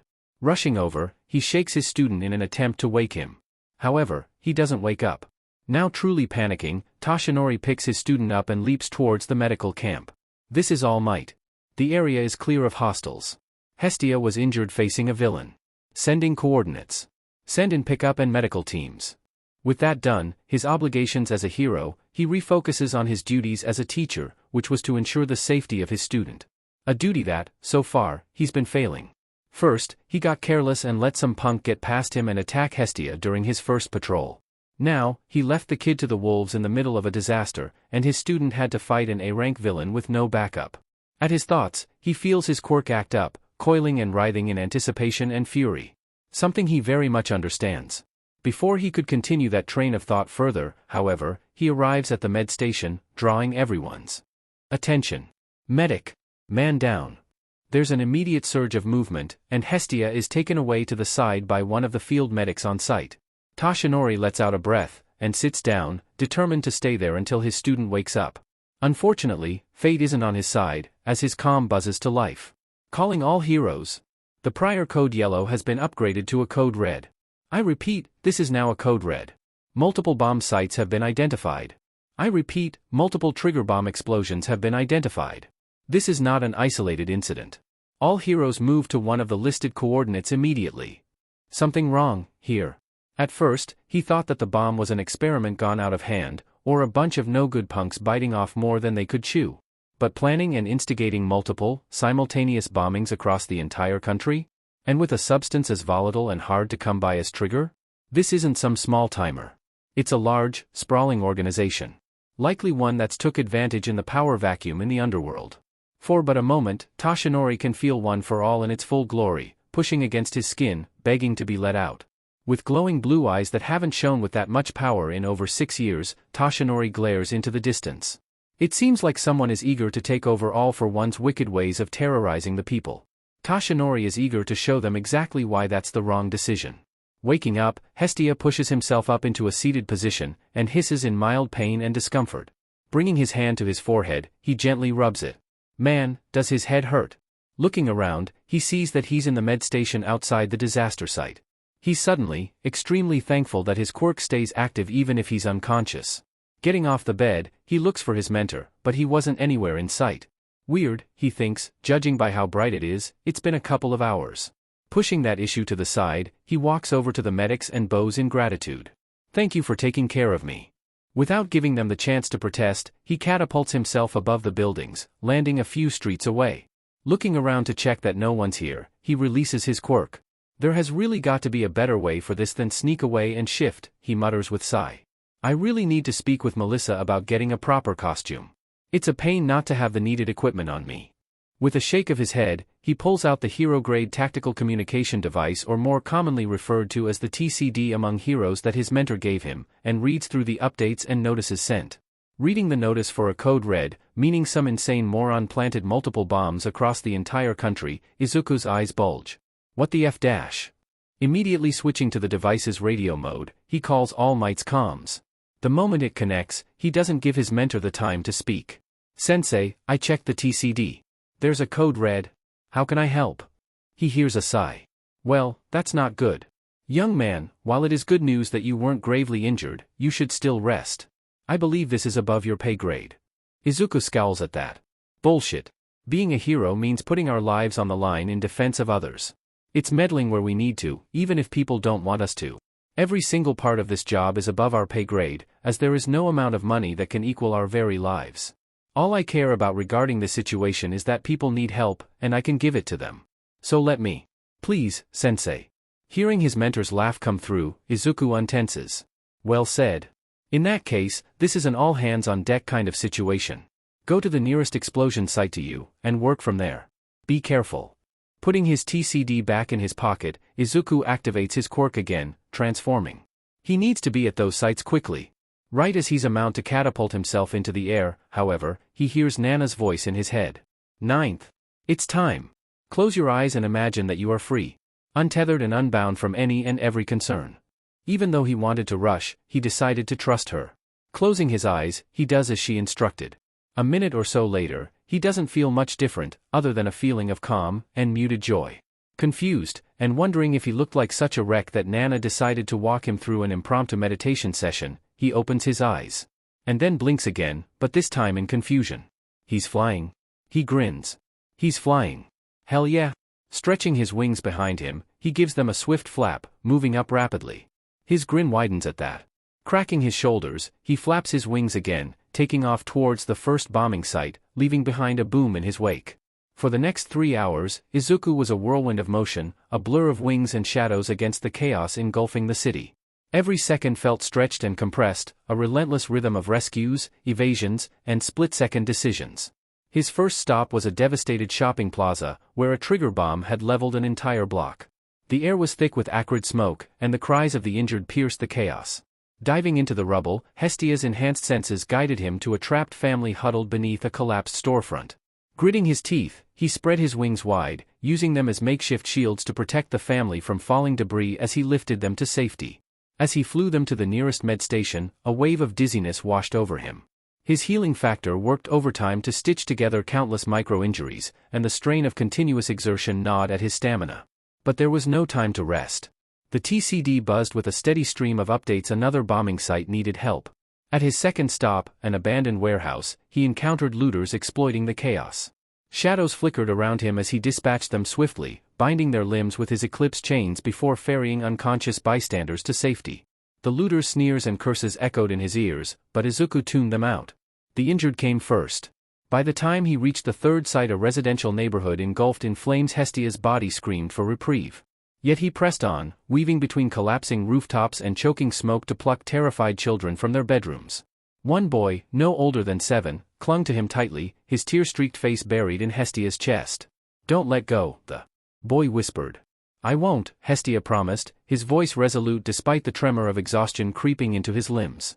He carried the boy to safety, setting him down gently before launching into the sky once more. Each sight blurred into the next, his mind compartmentalizing the horrors to maintain focus. Yet, through it all, one thought anchored him: keep going. There are more who need help.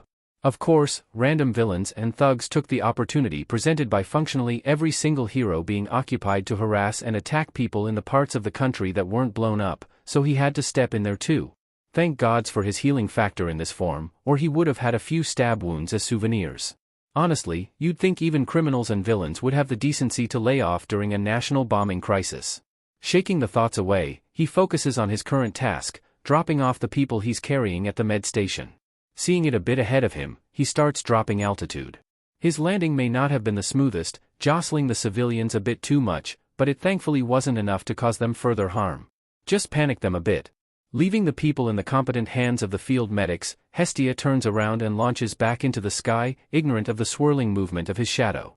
As he's flying to the next destination, he feels something slam into him, making him lose control of his flight path, stumbling and rolling through the air. Snapping his wings out, he creates drag and slows his momentum, turning to look at whatever hit him. He's greeted to the sight of a black-haired woman covered in a second skin made of shadows, with shadowy wings keeping her afloat. "Hestia!" she hisses, with what is obviously contempt. Though what he did to PSS of this lady he isn't sure. "On my name is Ebanale, I swear, I will put you down like the traitor you are." Hestia blinks in surprised confusion. What the F dash? Ebanale? The hero Ebanale? Why is she hunting him down? What the hell does she mean, traitor? Raising his hands, he makes a shushing movement. "Hey, calm down. I think there's some kind of misunderstanding. One I'll be happy to clear once the code red has been lifted." Misunderstanding? A misunderstanding? Are you trying to tell me you saying that the geneless are our equals is a misunderstanding? Ah. Well, at least that clears that up. Guess she's just another one of those dumbass that think the quirkless are lacking genes, rather than the fact that they have recessive genes. Even when he was quirkless, he still had the passive fire resistance he inherited from his father. Honestly, this is like 7th grade biology. To think even heroes are that dumb. Sighing in disappointment, he gets ready to fight her, only to come to the realization that he doesn't have any idea how to fight in the air. F-dash. Well, if there's one thing All Might was thorough in teaching him, it was to radio in and call for backup when he's in over his head. So that's what he does. Command, this is Hestia. Location is midair. We've got a Viper. Alias, Ebanale. Currently engaging. Requesting reinforcements. Even as he was radioing in, he had to keep flying away from Ebanale's attacks, unsure of how exactly he could retaliate. Ebanale flies around with ease, closing in and swiping her shadow claws at him, or launching spikes made of shadows to impale him from a distance. And the whole time, Hestia's been analyzing her and how she fights. After all, while she may have much more power with hers, she isn't the only one with a shadow quirk. So the moment he notices a pause in her attacks, he embodies Black Whip and launches an Eclipse Chain at her. Only for it forcibly stop right in front of her. Grinning, she reaches out and grabs the chain. You may be able to command the shadows as well, traitor, but you are nowhere close to my control of it. And with that, she yanks the chain forward, pulling him in as a result, and stabs her claws at his chest. In a desperate attempt to not turn into kebab, Hestia puts his wings in front of himself, shielding him. Upon noticing that her shadow claws clanged harmlessly off of his wings, she snarls and tries to impale him with a large shadow spike, causing him to panic. An attack of that size will pierce his wings. Especially from such a short distance. Unfortunately for Ebanale, and fortunately for Hestia, the shadow spike is parried and sent off course by a red feather. I ain't late to the party, am I? A voice drawls from behind them. Hestia looks over, and to relief, his backup arrived in the form of the number 3 hero Hawks. When Hawks arrived mid-battle, the sudden shift in momentum was palpable. His crimson feather sliced through the air with surgical precision, deflecting Ebanale's shadow spikes and forcing her onto the defensive. Watch and learn, rookie. Hawks called out, his tone as casual as if they were sparring in a training room. But his movements were anything but relaxed. Each strike was calculated, hurting Ebanale into a shrinking bubble of space where her options dwindled by the second. Hestia hovered at a distance, observing Hawks' technique. The older hero moved with a predator's grace, every attack seamlessly blending into the next. As Hawks closed in, he drove Ebanale toward Hestia. Your turn, kid. Make it count. Hestia's mind raced. His lack of aerial combat experience was a glaring weakness, but he could adapt. He spread his wings wide, channeling the force of his descent into a downward punch. The impact sent Ebanale spiraling toward the ground with a resounding crash. Dust and debris erupted into the air as she landed. Hestia hovered above the crater, his breath coming in labored gasps. He glanced at Hawks, who gave him an approving nod. Relief surged through him until he noticed the swirling black and purple mist beneath Ebanale. Wait, no! Hestia shouted, diving toward her. But the portal swallowed her before he could reach her, leaving nothing but a lingering sense of dread in its wake. Landing beside Hawks, Hestia clenched his fists. She got away. Hawks placed a hand on his shoulder, his expression uncharacteristically serious. Don't sweat it, kid. We know she's a viper, no way she'll escape for long. You'll have to give in a detailed report about the incident once this mess is over though. Calling all heroes. This is not just a code red. Trigger bombs were exploded or spotted in dozens of countries across the world. Capture any suspects? I repeat, this is the work of a well-funded international organization. Capture of suspects is now the priority. Toshinori lands at another bomb site, immediately spotting a discrepancy. There's a crusader-looking motherfucker trying to sneak away while very obviously speaking into their comms, and holding cartoonishly stereotypical detonator. Well, at least Toshinori found what might be a grunt for the organization behind this. With a predatory grin, he jumps towards the medieval Power Ranger reject and grabs the back of his head. Alright, you walking Renaissance tragedy, you're going to tell me where the rest of you tin-head larpers are. Or I can launch you into the sun. The heavy door to the police station creaked as it swung open. Hestia's boots clattered on the floor, but each step felt heavier than the last. His body was exhausted, every muscle screamed for rest, every nerve on edge after hours of near-constant action. In just a few short hours, he had awakened his flight quirk, soared across the country at breakneck speed, disabled several bombs, fought and defeated countless opportunistic villains, and saved dozens of civilians from the wreckage caused by the explosions. But despite his feats, fatigue clung to him like a second skin, and his mind felt foggy, the weight of everything pressing him down. He needs to rest. Needs to give his body time to adjust to float. But he doesn't have time for that, because some goddamned lunatic planted trigger bombs across the entire planet. Bloody morons with more money than sense. His breath hitched in his chest as he finally saw Yagi-sensei, hunched over in a small, dimly lit room tucked away from the bustle of the station. Sensei! Hestia called out, rushing over to him. His heart pounded in his chest, but he pushed aside the panic. What's the situation? Yagi-sensei turned toward him slowly, his gaze weary but still carrying that familiar warmth. It took him a moment to find his voice, his breath ragged from the pressure of it all. Young Hestia, he began, his voice thick with fatigue, I'm glad you are relatively unharmed, but we don't have the time for you to report on what your activities were. Things aren't looking too good. He paused, running a hand over his face as if trying to gather his thoughts. We've managed to capture a few perpetrators, but it's far from a victory. The villains have numerous bases, and multiple ones have been marked as high priority. If I had any more time left in me, I would have taken down several of these bases myself, but... He sighed heavily, his eyes briefly flickering with regret. Unfortunately, I only have half an hour left. I'm going to the base flagged most important, the one with the off switch for the remaining bombs. It's crucial that I deal with it before things escalate any further. Hestia stood still for a moment, taking in the weight of his words. The world seemed to stand still around him, and a cold sense of dread seeped into his bones. But Yagi-sensei's voice broke through his thoughts, the determination and urgency in his mentor's tone reigniting his focus. You, Hestia, Yagi-sensei continued, you're going to have to take on 1 or 2 bases on your own. His words were heavy with regret. Much to my shame, I have to ask you to do this. But there's no other option. You're not ready for this. You still have a lot more training before you can confidently raid a villain base on your own. But I'm afraid we don't have any choice left. There are far too many bases and far few heroes capable. Especially in light of the Viper you reported. Regardless, whether you are ready or not, I believe in you.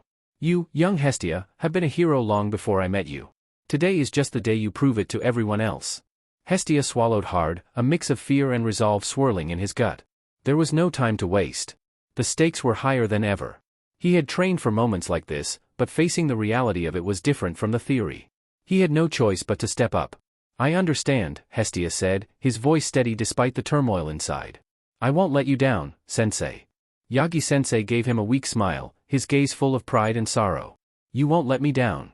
I know it. I've sent the location of a helicopter to your TCD. You can take a nap to recover what little strength you can during the flight. Now go. Time is running out for all of us. The air was thick with tension as Hestia stepped into the entrance of the villain's base. The helicopter ride here had been short, but he'd managed to catch a bit of sleep on the way. It wasn't much, but it had taken the edge off his exhaustion. His breath, now steady from the brief rest he'd managed, still carried the lingering fatigue of his earlier exploits. But that didn't matter now. Time was ticking, and he couldn't afford to waste any more of it. The clang of metal echoed through the hall as a group of thugs in medieval knight costumes appeared before him, swords raised in an attempt to intimidate. His eyes narrowed, and without a moment's hesitation, he surged forward, his body a blur of motion. The first knight never saw it coming. With a quick twist, Hestia's fist connected with the man's chest, sending him flying into a wall. He didn't stop. Another knight swung his sword down, but Hestia sidestepped with ease, his arm shooting out to disarm the attacker in a fluid, practiced motion. The sword clattered to the floor, and Hestia's heel connected with the knight's chest, sending him crumpling to the ground. His movements were fast, precise, each strike designed to neutralize his opponent before they had a chance to react. He didn't care that they were dressed like fools or that their swords were just an inconvenience. The clock was ticking, and every second was precious. A shout echoed from further down the hall, and Hestia's gaze snapped toward it. 2 figures emerged from the shadows, Barrows and Sidero. Well, if it isn't the hero who thinks he can take us on, Barrows sneered, a bow coming into existence in her hands. Normally, he'd be a lot more careful and a lot more laid back. Would should far more restraint.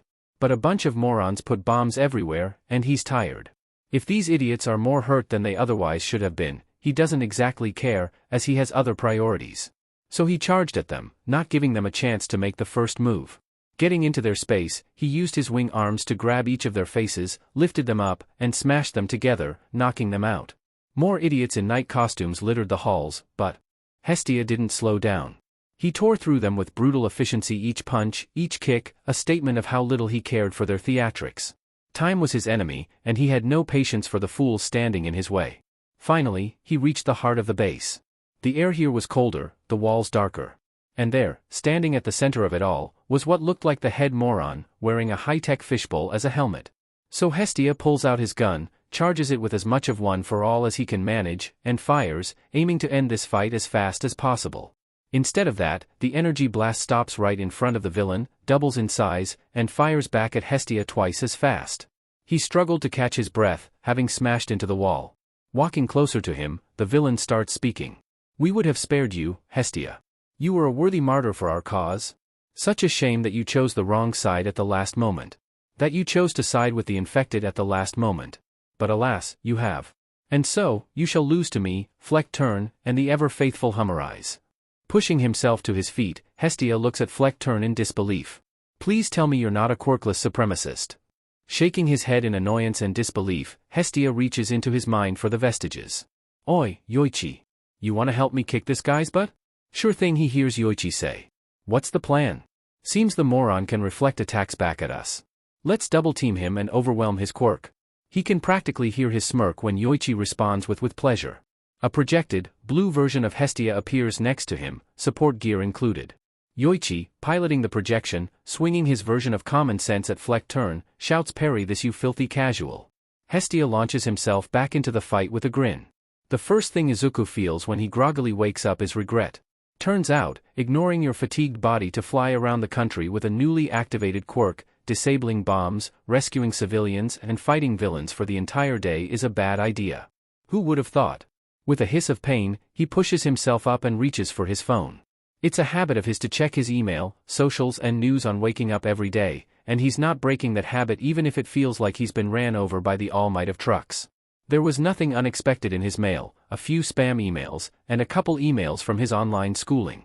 It's when he gets to checking socials that his already existing headache spikes. With a morbid curiosity like he's watching a train crash, he scrolls through the popular hashtags and posts. And then immediately closes them and calls Yagi-sensei. Izuku sat cross-legged on the floor of his room, a veritable mountain of paper spread around him. Despite having access to digital records, he couldn't help but prefer printed copies. It just felt more personal that way. Stacks of resumes, portfolios, and dossiers lay in neat, organized piles labeled with sticky notes, media experience, strategic communications, social media management, and more. He sighed and rubbed the back of his neck, glancing at the small notepad resting on his knee. I didn't think finding a PR team would be this tough, he muttered. It's a good problem to have, All Might's voice echoed in his mind, from their conversation just earlier that day. You're making waves, young Midoriya. People are talking. If the public doesn't have an official source to get their information from, they will instead go to whichever crackpot news website to get it instead. And then people will start believing ridiculous things such as you take steroids, for example, all because you thought it was too much trouble to bother with. Izuku had nodded, absorbing the advice, as it seemed like it was based on personal experience, but the idea of an official PR team still felt strange. He wasn't even a pro yet, just an intern. But Yagi-sensei's advice made sense, and Izuku isn't dumb enough to disregard it. So Izuku had started his search for a PR team. He had, of course, immediately nixed the idea of hiring from the big-name PR firms. They were too polished, too artificial. He couldn't see himself fitting into that mold. A lot of those agencies weren't as shiny as they seemed, he knew, and didn't really want to be roped into any of that. Instead, he focused on young talent, fresh out of school, driven, and ideally authentic. His eyes landed on one portfolio with a bright blue cover. Akira Moriyama, he read aloud. Graduated top of her class in strategic communication from Business and Management Department. Capstone project on publicity campaigns. Huh. That's interesting. Could hire her to manage my overall public image. Another file caught his eye. Natsumi Akiyama, he murmured, flipping through the pages. Social media strategist, did internships with 3 different non-profit organizations to build their online communities, focused on transparency, community outreach and boosting public engagement. Would probably be a good idea to hire her as well. There's quite a few heroes whose careers have gone up in flames because they said something without thought online. Next, he picked up a more understated, crisp dossier. Daiki Fujimura, he noted. Journalism major, did internships at several local newspapers. Good at handling public perception and crisis communication. Definitely hiring him. If I can get someone who knows what they're doing to deal with the press as much as I can, I'll do it. Izuku thinks to the time All Might threw him to the wolves and he had to give his first interview and shudders in anxiety even though it's over. A thicker resume came next, with highlighted leadership roles. Hana Takeda, he read. Student council president for 2 years, led multiple inter-school projects, and has experience with social media management, event coordination, and public speaking. Could be someone to put in charge of my PR team. She has the knowledge to monitor the others and the experience to lead them. Definitely a better option than leaving all the decisions and leading up to me, that's for sure. Finally, he found a portfolio that seemed almost too organized. Sara Yamada, Izuku read. Background in marketing, experience as a class representative and debate team captain. Well-rounded skill set, but might be a little formal. Honestly, Takeda-san's resume seems more impressive, and she seems like she'd fit in better with the rest of those I'm planning on hiring.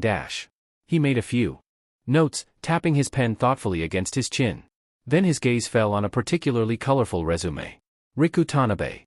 Multimedia design, specializes in branding for different campaigns and movements. I guess someone to manage my brand would be a good investment? I know the brands of a lot of top heroes are worth more than they themselves are. Izuku's notepad started filling up with scribbles and little stars marking names. He wanted people who wouldn't want to make everything seem squeaky clean. Things are always a mess, and pretending otherwise has never helped anyone. If he ever messes up, he wants his PR team to help him coordinate efforts to fix it and redeem himself, not deceive the public into believing it never happened. That meant finding folks who were passionate, driven and dedicated. Later that day, Izuku found himself sitting across from Melissa in her workshop. The smell of machine oil and the hum of whirring gadgets filled the air as she tinkered with a small drone. "You look thoughtful," Melissa noted, not looking up from her work. Izuku hummed. "I've been thinking about my lack of costume." That made Melissa glance up, curiosity sparking in her blue eyes. "Costume? Are you going to need a costume after all? I thought your transformation took care of that." Izuku scratched his cheek. "That's just it. It's useful most of the time, but it's not practical when it comes to using support items. I can't really use the standard gear unless I detransform, and that would reveal my identity. Plus, the transformation doesn't come with pockets or holsters for equipment.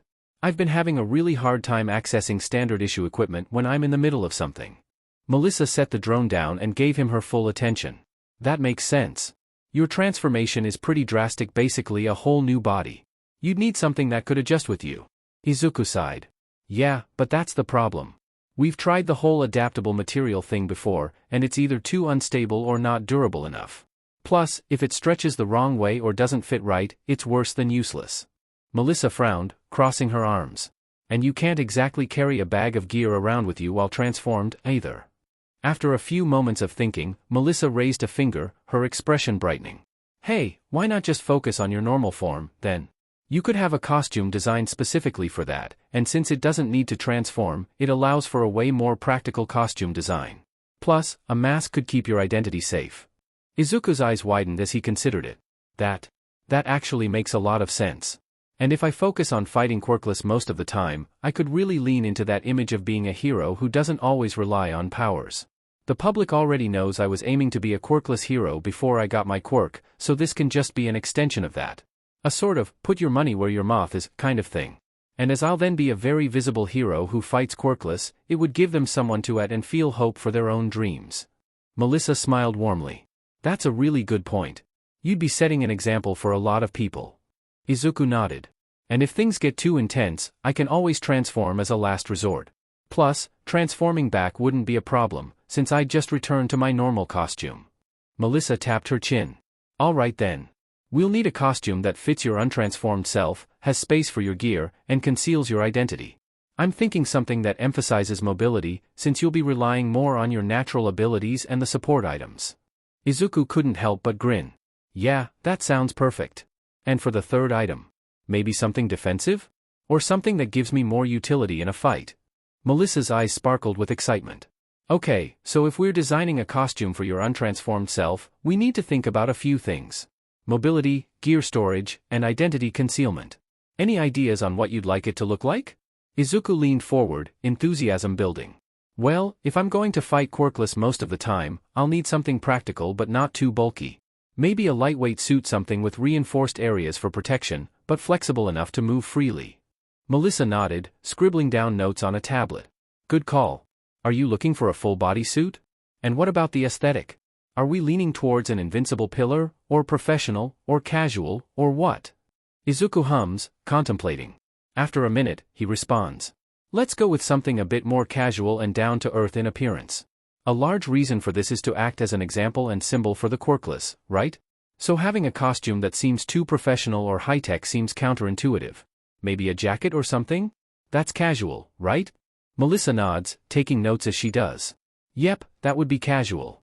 So if we give you a jacket, that would be the focus for your torso, letting us use something better underneath.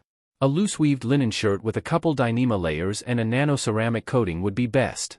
As for the jacket, if we use a waxed cowhide as a base and triple-stitch the seams with Kevlar thread, integrate carbon fiber lining into the stitch and add closed-cell foam in key areas, we'd get a jacket with a decent amount of armor.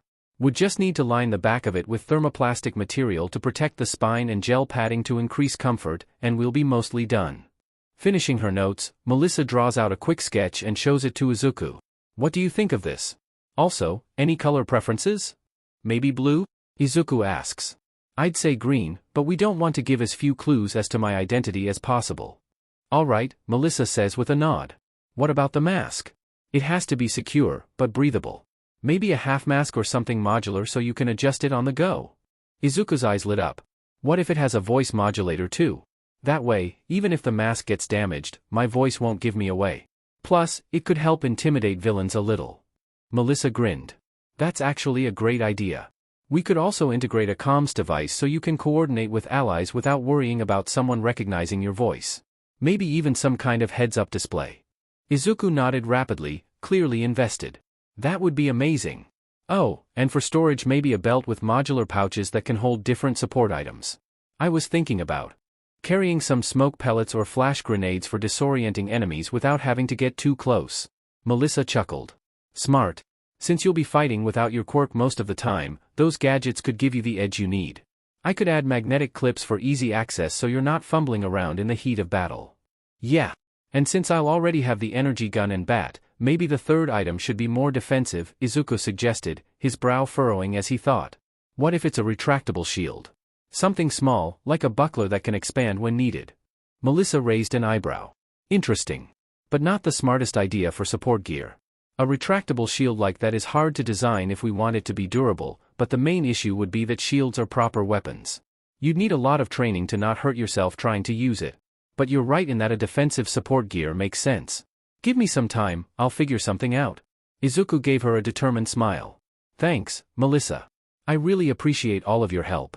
Melissa waves him away. I'm your support engineer, it's kinda my job. Don't sweat it. Riku Tanabe sat at his desk, fingers rhythmically tapping against his keyboard as his eyes scanned the notes on his screen. The hum of the office was low, punctuated only by the occasional buzz of his phone with updates from the other PR team members. In front of him was the detailed brief from Hestia, their new boss and, as of recently, one of the most talked about heroes. Hestia had informed them of his new plan, a costume designed for his untransformed self. It was a surprising choice at first, given the sheer power of his transformed state, but as Riku read deeper into the reasoning, his mind started racing with ideas. Hestia wanted to prove that a hero could fight quirkless and still stand strong. The goal was to make a statement to quirkless kids everywhere, you can be a hero too. Riku couldn't help but smile at the thought. Bold move, Hestia, he murmured. But it just might work. Opening a blank document, he began typing out potential branding concepts. Strength through choice. Riku couldn't help but smile. The more he thought about it, the more it made sense. Hestia wasn't just a hero who relied on his quirk, he was choosing to stand as proof that heroism wasn't limited to those blessed with powerful abilities. It was a deliberate stance, a commitment. A choice. He leaned back, eyes narrowing as his mind started churning through ideas. The briefing had been informative but also inspiring. Hestia had been clear about his intentions, he didn't want to just be a hero. He wanted to show people, especially those without powerful quirks, that they too could make a difference. Grabbing his tablet, Riku began sketching some preliminary ideas. First, he wrote down the motto.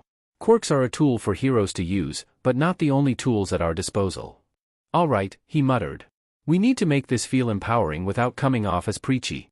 Something that resonates with people who might feel left out of the hero system. He clicked his pen against the screen, considering his next steps. Since Hestia's using support gear and fighting without his quirk, the imagery has to reflect that. Maybe, a combination of rugged, practical design with bold colors.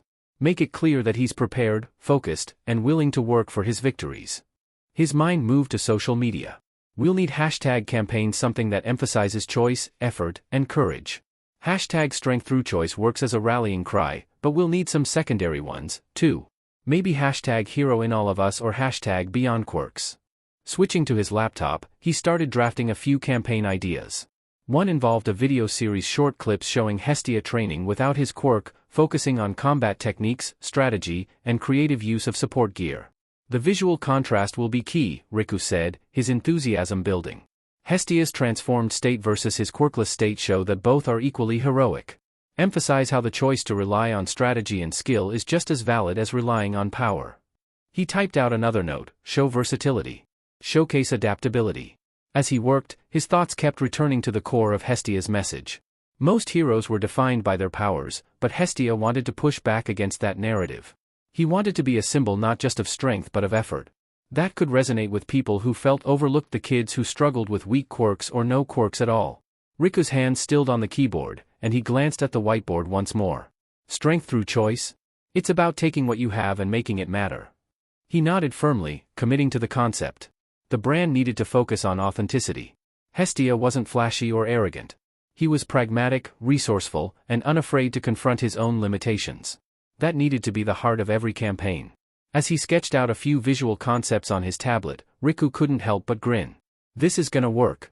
We'll show them that heroism isn't just about what you have, it's about what you choose to do with it.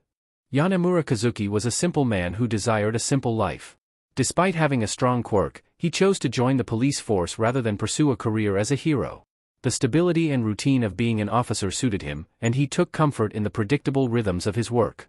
That's why, when he walked into the station for his shift, annoyance prickled at him immediately. There, lying tied up and bloody in the lobby, was Kuretani Iane, better known as Ebony Veil, the recently unmasked Viper who had attempted to kill a hero during the bloody national bombing crisis. Okay, sadly the chapter is over, and if you enjoyed the video just leave a like, and subscribe with post notification, so when the next chapter is ready, you will be notified. Okay, see you in the next video. Bye.